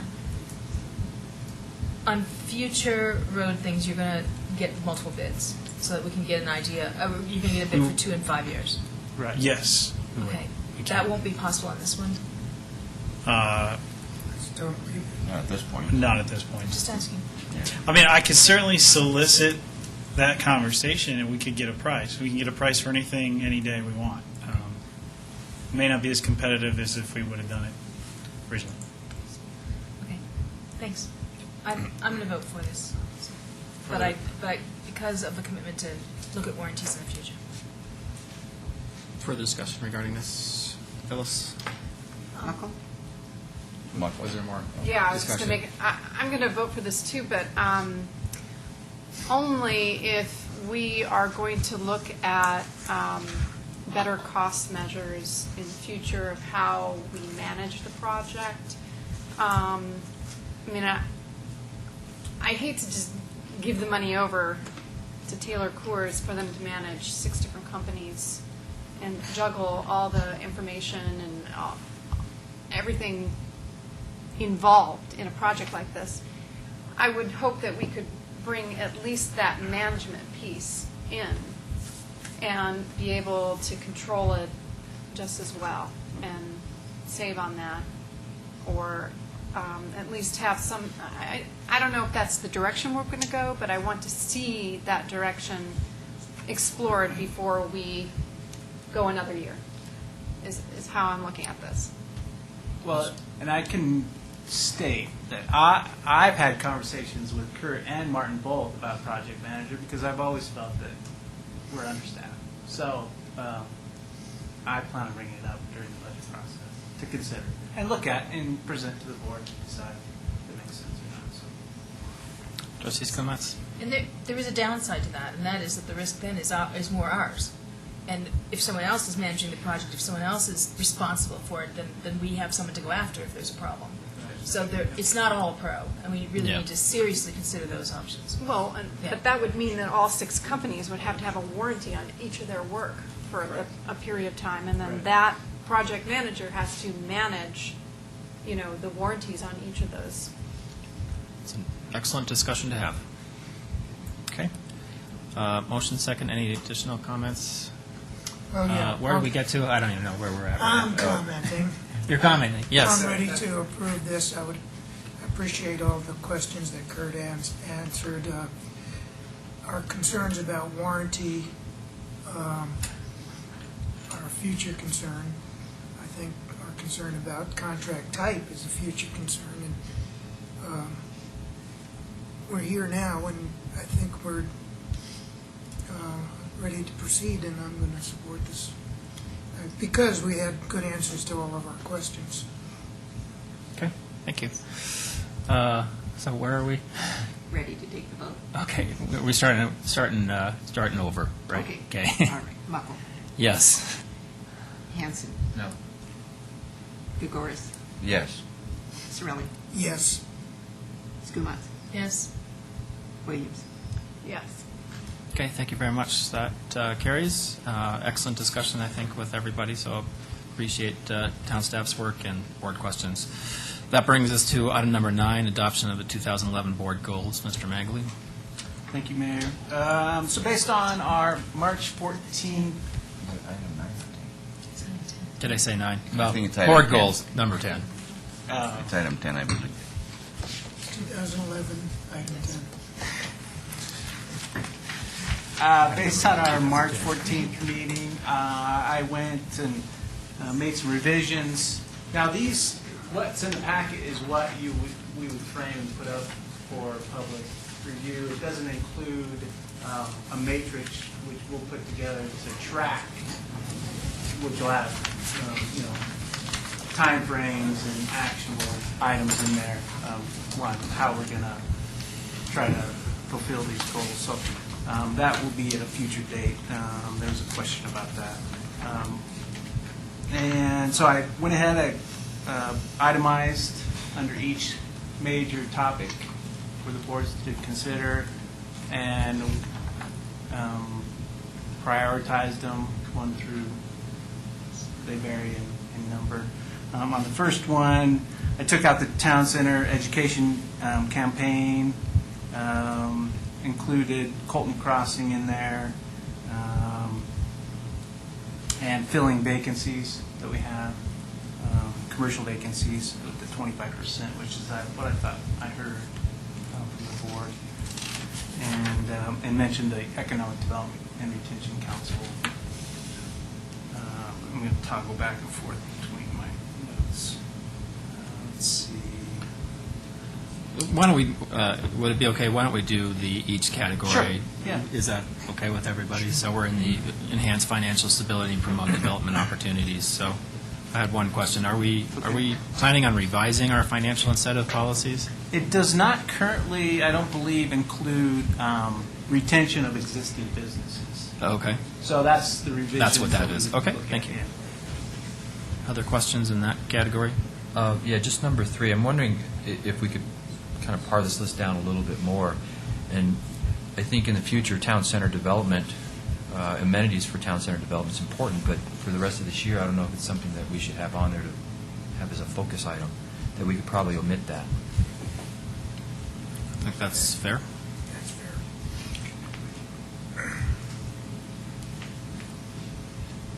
Okay. All right. Environmental category. All right. Let's see. So the major change there was I listed the commercial codes being adopted for that category, which is something we've had as a goal last year actually and didn't get to it. So That's where are we at in that process? Has Planning Commission looked at all that now? no, not yet. So is that first coming? get the Recycling Conservation Advisory Committee input on it, then we'll have Planning Commission's input in the town board. And I think we were waiting for the feedback from the building department. Right. Because Because he had some comments. yeah, and there's some new, the 2009 Park International action. Building Code has some deficiencies within there as well. So Timeline, summer, fall? end of summer is my timeline for adoption. All right. Anything else in that category? Next. So, on number 3, I'm kind of looking at, prioritize new recreational amenities as one thing, and possible partnerships with recreation amenities and services actually goes with number 2, which is pursue service sharing opportunities with other governmental entities, which is the same as possible partnerships with recreation Right. amenities and Yep, services. yep, yep. Does that make sense? Yeah. Because if you're going to prioritize and think about new recreational amenities, that has nothing to do with necessarily your partnering or not. So I'm thinking that they, You could probably just delete the last part of number 3 is what you. yeah, or incorporate it into number 2 in some way, shape, or form, but that's how I'm looking at it. And then on number 4, I'm not understanding that. I guess, what coalitions are we talking about? Participate in coalitions to pursue common goals with neighboring communities. Well, I get that, but what coalitions are we talking about? Well, I mean, whether it's with the county on some of their consortium ideas, they have on Jefferson Parkway, the zero waste action plan that was mentioned, some of those regional type US 36 improvements. That is different than 2. Yeah, I was kind of, okay, so. I mean, I could. Massage. I didn't want to add specific projects because I want to leave it No. more open, but. No, I agree. It just confused me as to what we're trying to accomplish there. A little too general. But it's on purpose, though. Yeah. No, I get Now that you that. explained I get it- that. Now that It's you just- explained it, I'm fine with it, yeah. Yeah. I'm okay with it. Me the way it is. too. I didn't see a difference at first. Now I do. From 4 and 2, you thought they were kind of similar. I did Yeah. too at first, Now I but it's see not I see. sharing. It's collaboration. Right. Okay. Maybe it's, instead of participate, it's collaboration. It's I don't know. working with CML on something that maybe is Yeah. going through legislature that we don't like. It's, those type of things. Okay. Okay, next. Anybody else? So let's see. Communications. Yeah. Um, Talk about notes. So we added on communications the town hall meetings once a quarter. Happy to see that. And where are we thinking of holding those? Well, I think they're in different locations throughout town. Maybe at the school, one of the schools, or we could have one here at town hall. Or, But I thought that was a good idea to go out. Yeah. Or maybe an outdoor one. yeah, community park or something. Park. And then the community sports and business spotlight for Channel 8, which try to expand the programming in that and the use of it. And Do you think that can be done in 2000? I mean, I think that that's a great idea, as I'm sure you're aware of. Can that actually be accomplished in 2011? I don't want to put a goal on here that we can't actually do. yeah, I think it You're can. right. You know, when I first started here, we did some of that where we would replay some of the either school sports games on there. And we Previous stopped town doing that. events and things like that. Yeah. Yeah. It seems like it's gone by the Yeah. wayside. It seems Okay. like businesses would be more than happy to provide you information. Yes. And I'll bet they do it pretty quick. Yeah. Yeah. And number 4, we have a link for emails to the town board members during meetings. I put that in there. It was discussed, but I'm not sure. But can't we get them now anyway? I don't understand Yeah, why you that's can something new. now. I mean, with So, your yeah. iPads and. I need an iPad with 2 screens.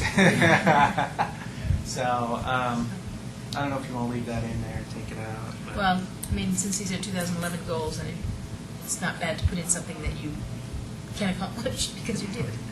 I mean, we don't want to penalize you because we're doing this late. That's all I'm going to say. We don't want to penalize you for doing it because we're late. You've worked on your mean, you can personnel send us reports. emails now if you Yes. want. Right. Yes, And we can exactly. pick 'em up. Accomplished. That's not that hard. Yeah. I don't know if that's a goal. Yeah, so I can take that out. That's true. I don't know if that's a worthy of a goal, because you can get emails right now if you want it, and we'll get them. Yeah. Yep. It's gone. Okay. I'll take that out. You can take that, I don't know if that's, yeah. Can't Yeah, make that me makes read it sense. anymore. So I wanted to comment on number 6. I'm very happy to see that, since Yeah. I brought that forward. It was something that, it was a communication tool that was at the Open Space Alliance conference that I went to last year. And it allows residents to report, town issues on the fly with an app on their cell phone. So, Yeah, I think glad we're it's, on- I think it's a great idea. yeah, I do too. And it can be expanded on anywhere we want to go with it. We just haven't had the staff time to get it done, but yeah, I think it makes sense. Yeah. And other communities are already doing it, so, and Very they've had true. success with it. So. Financial management? I just want to implement see, click, fix, not while you're driving. Yeah, have a little, cautionary.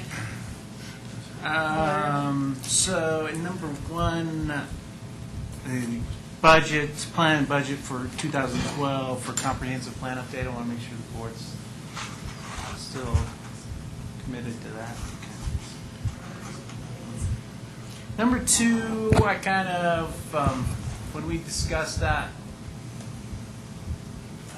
I didn't have a specific property tax mill levy number in my, I thought it would be better just to leave it more general and discuss during the 2012 budget preparation.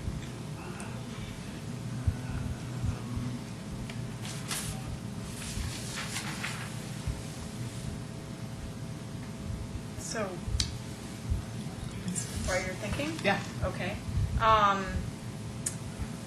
Let's see, on number 6, I was wondering about, you're mentioning adopting a capital improvement plan and funding mechanism for the ongoing maintenance and replacement of our infrastructure. I'm wondering about maybe setting quality standards or a quality control mechanism so that we can prolong, the quality of our roads and so that they last longer. I mean, so is there some kind of like Andrew was mentioning, best management practices, but kind of gearing that towards quality standards and quality control mechanism. So you want to maybe just add something about How do quality we control can to we establish extend the life? Right. Can we establish and look at that being part of our goal here?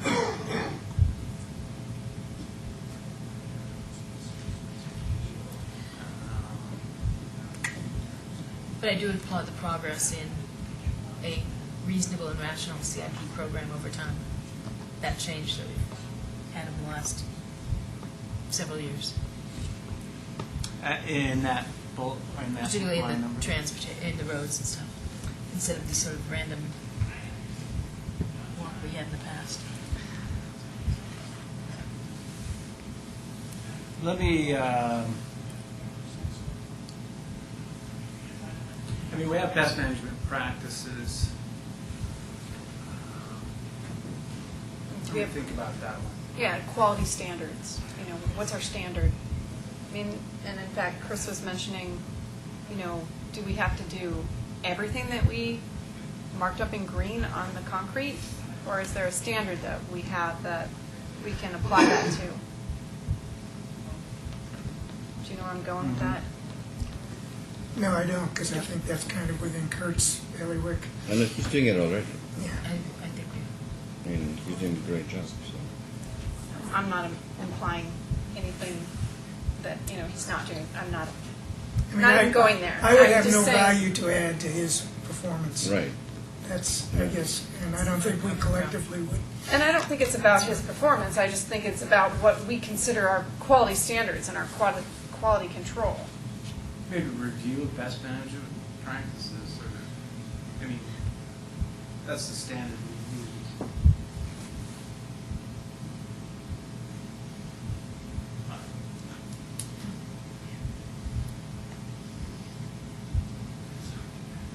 I guess you could put it in the use of, it's not really in this, it's not in financial management category anyway. So, if you wanted to do that, I guess you could put it in use of best management practices, or, I don't. But isn't I that think implied we that do that's already anyway. happening? I mean, if Exactly. that's not happening, what are we doing here? Right, exactly. I'm pretty happy. Okay. It's I that's agree. implied that we have the I quality agree. staff that actually takes care of things like that. Well, Otherwise, I'm not implying that we don't have quality staff or we're not. Everyone's extrapolating this to the worst. but what? What I'm just talking about is something that we can look at that states our quality standards for roads or for whatever project.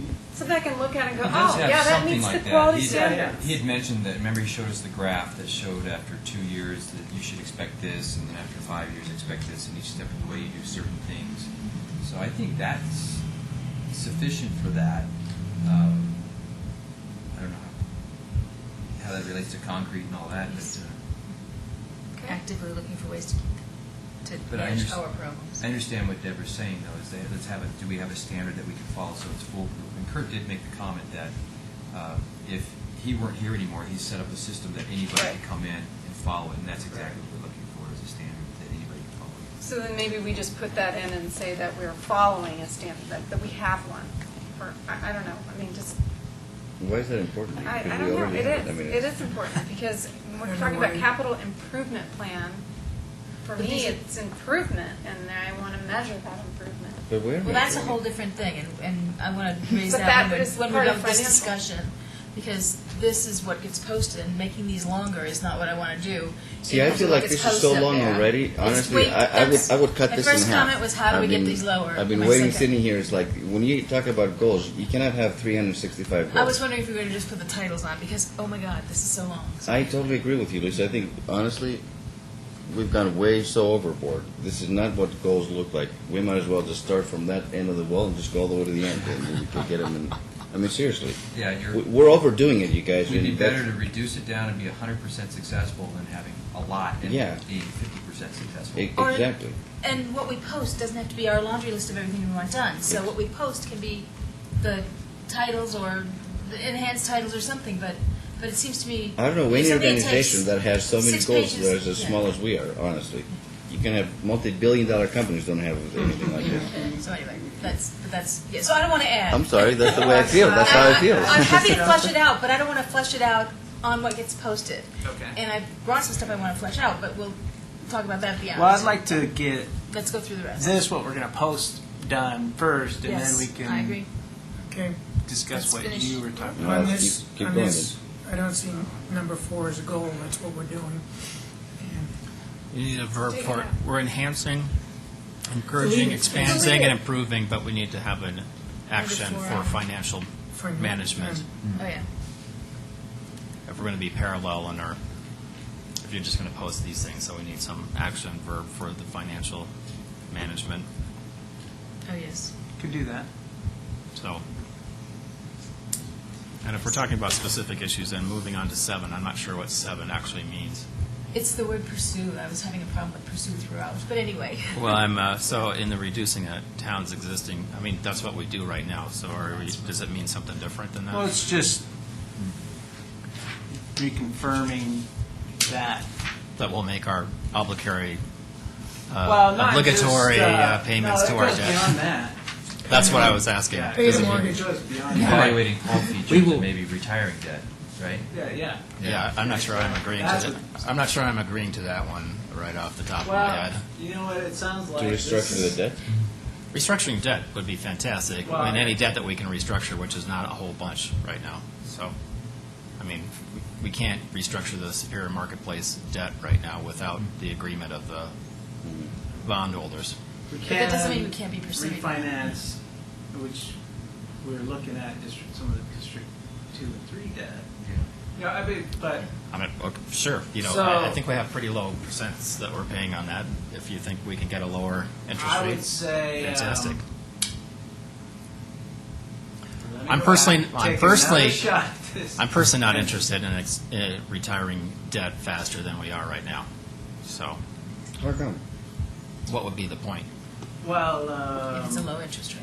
Yeah. If it's a low interest rate, yeah. no, the thought there is if you get a new development in, and you want to use, your discussion how you want to use some of those permit fees, or use that come with that. Mhm. I mean, that's a policy decision for on how you want to use that. If you want to. Yeah. So. Well, you know, we can, if we're paying some crazy interest rate, I mean, the only crazy interest rates we're paying is over in the marketplace, as far as I'm aware. Everything else is like at 3%. Right. Yeah. If I Yeah, I remember know. our interest rates, why would we refund something at 3% right now? We are. Are we making more money with our reserves than we would with our 3%? The interest income. Well, we can't, No, but Well, I mean, what I is think the? that's an arbitrage I mean, it's issue. more than that. It's more than the 3%, right? The interest rates on our reserves. It's like 0. Is it? Nobody's making money. Well, yeah, you can never make more. I mean, it's. Yeah. the- We can solve that policy issue tonight, or we could leave this to It's a another. good discussion during the budgeting process. Yeah, That's yeah. what I was Right. hoping we were going to talk about. Yeah, maybe. so that'd be 2012. The goals, the way they're written right here, are great to put on our website. Everybody can look at them in fine detail. They're never going to fit in something like that. No, I think that you're right. I think we should just have the categories. But if we're gonna, this is an issue that I want to make sure that we weren't just going to say, oh yeah, that's what we want to do. Because that's something that- I was off. You're saying that- completely of what I had here and what I thought I heard at the last meeting. So Yeah, because what you're saying is that we're going to start doing something different in 2011, this year, and I can't see. To explore, though, the restructure of existing debt. Well, That's one it. of the first part. Reduce It's the the first town's part you have a existing problem with. debt. Take that out. The second part's The the problem. restructuring, to I explore see. it. Also, We want to have a lot of cash reserve. We don't want to use cash reserve No. to start paying down low interest debt. That doesn't Absolutely make not. any sense to me at all. Sounds good to me. are we eliminating the words reduce? Are we just taking number 7 out? Just No, no, We can because- continue to Continue to explore explore. reserve. No, I- That, Okay. fantastic. Okay. Okay. Open space? well, do we want to continue on this, or would you rather me take another shot at this and bring Nope. it back? No, we need to No. go through the rest of it. Yeah, let's go.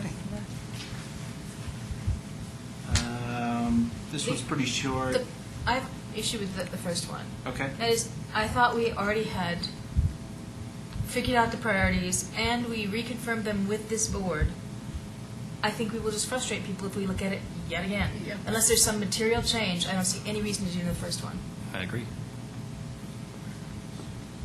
Okay.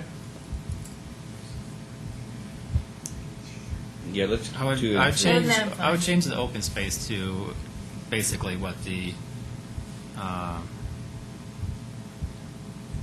basically pursue strategic purchases of open space and just be done with it. Yeah. I think everything else is taken Yeah. for granted. That sounds good. Well, and number 3, I mean, you could couple that with number 3 there, because it's part of it. Yeah, Number I two mean- is a little bit different, but it's a nuance. But So if you're looking for something that can be put on the board, I think that's how I would look at that. Okay. Okay.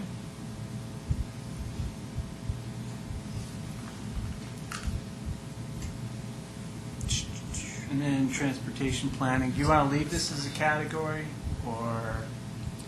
Yeah, I think it's important as a category so we know that people know, this is a communication tool, right? That's what board goals are. Right. Some of it is an action plan for the manager.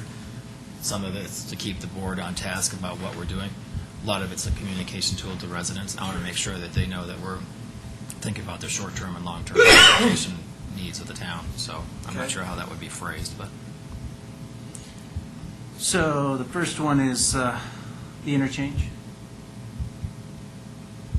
On selecting and finalizing improvements for the interchange. So I'll ask my interchange colleague, so will that, you think, so you're doing an analysis right now in conjunction with Louisville, which last I heard, they were just getting ready to select a consultant, so we're now in April, the consultant might come on board in May, they'll start doing their analysis through Throughout the summer. summer, and do you think I just want to make sure that you think that you're going to be able to select an interchange improvement by the end of the year. Is that sound We might have a possible? recommendation in the fall. That is Okay. faster than we've proceeded in the past 2 years. Yes. So, I mean, great, we can use it as a goal. I It just is a want to make goal. sure It's that, a viable goal. okay, great.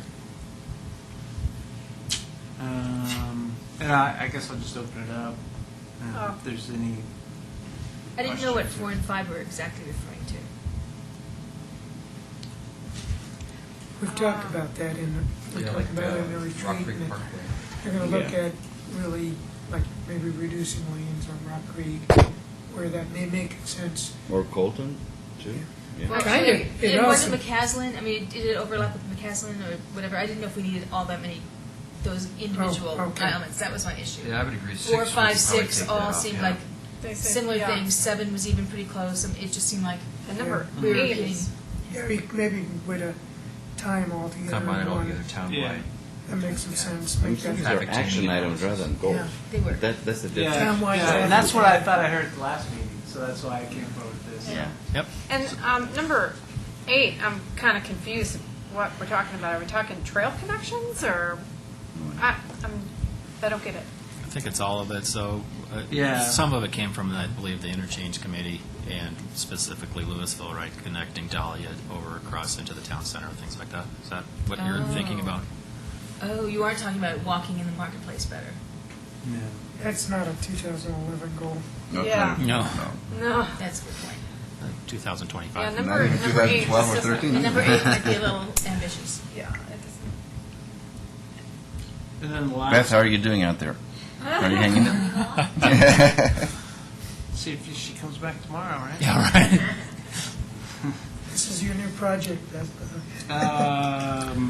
That's right. Okay, so she's responsible for number 1. She's got number 1 and, let's see, 2. Those have to be accomplished this year. And then 9's kind of, I mean, We can take it's mine. important that we get that funding finalized for Yep. 36. So. Can we add something to this, or consider adding something? The presentation that was given tonight in the work session, the emergency preparedness plan, can we make that as a goal for this year to have complete? I think that's Yeah, it sounds doable. Where would you put it? communication. Is that something our staff does, or do we have to use the other folks? Well, we have a draft one, but we'll work with his office, Dan Barber's office, to see if it makes sense to use the one we have and modify it, or just use the one we have. I want the coupe developed so I know whether I can run for the hills or I have to go someplace. When I we think do this our is our, basement versus I our believe roof this is our versus continuation of government plan right here, Wi-Fi. Or And can we- I now get we to can play? we can do video. Can I play Alexander Haig and say I am in charge? In charge. Don't you You're only a Secretary of State. I would put that under public services. Okay.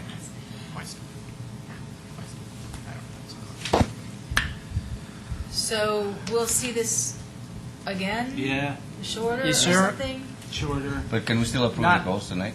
I don't, No. can we put this as a consent agenda for Yeah. what's going to be going on the board, and we can talk about Maybe- these other issues? Is that Yeah. fair enough? I mean, I think the town manager can Agreed. craft some action that will go with each of the highlighted categories. Is that fair? Yeah. And if we can email it out to everybody. Yeah. Sure. Same That would data. be helpful, yeah. I'll try to get that out this week still. Yeah. All right. And because this struck me as similar to the kind of CIP steps and stuff, I didn't recognize that, when I read this through, I didn't realize this was what was going to go on the board, up there. I thought it was going to be what sort of constituted the work plan or something like that. So I went through and tried to figure out, okay, it seemed to me we needed possible measure activities, possible measurement outcomes, and then I had some other notes. So I took a stab at some of those, and I'm just going to pass it around, but I gave it to Matt also. And Do you have it electronically? I do. Yeah. Can I take it electronically? Is Yep. that fair? And one other thing, so I was envisioning bullet points, and the reason why I was thinking bullet points and not numbers was because I didn't want anyone to look at numbers as priority. Like, number 1 is the most important, and number 5 is the least important. I thought about putting bullets on, but then I had in my notes a comment to take a stab at prioritizing them. Ah, So, okay. But I don't know if I had I that think I heard that. wrong. I think I heard that too. how accurate your notes are. So I'm going to do away with the bullets. There you go. For up there, Right yeah, up because there. otherwise they're micro prints or Right, yeah. And Oh, good. so. have that on consent. I'll email something out this week. But when we're doing the manager's evaluation, which remind me when that we've committed to do that. Is it December? I don't remember now. It said once every 12 months, but, so we didn't have a specific. Before the end of the year. But we do all the other employees at the end of the year. Yeah, so we can talk about that, where I wouldn't lose these things, I guess is what I'm saying. Okay. We need something different from it up Right. there, but I wouldn't lose that in terms of when we schedule your evaluation. Okay. Anything else regarding this?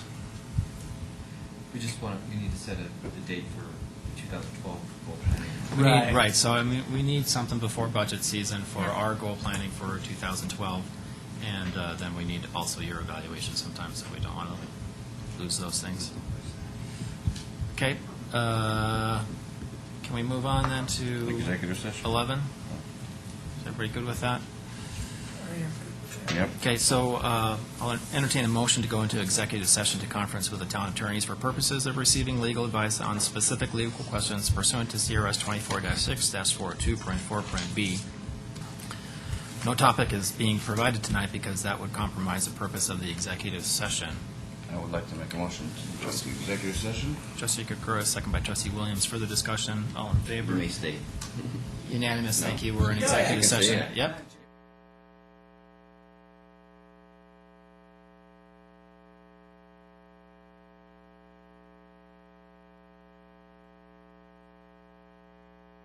For 3.5 hours.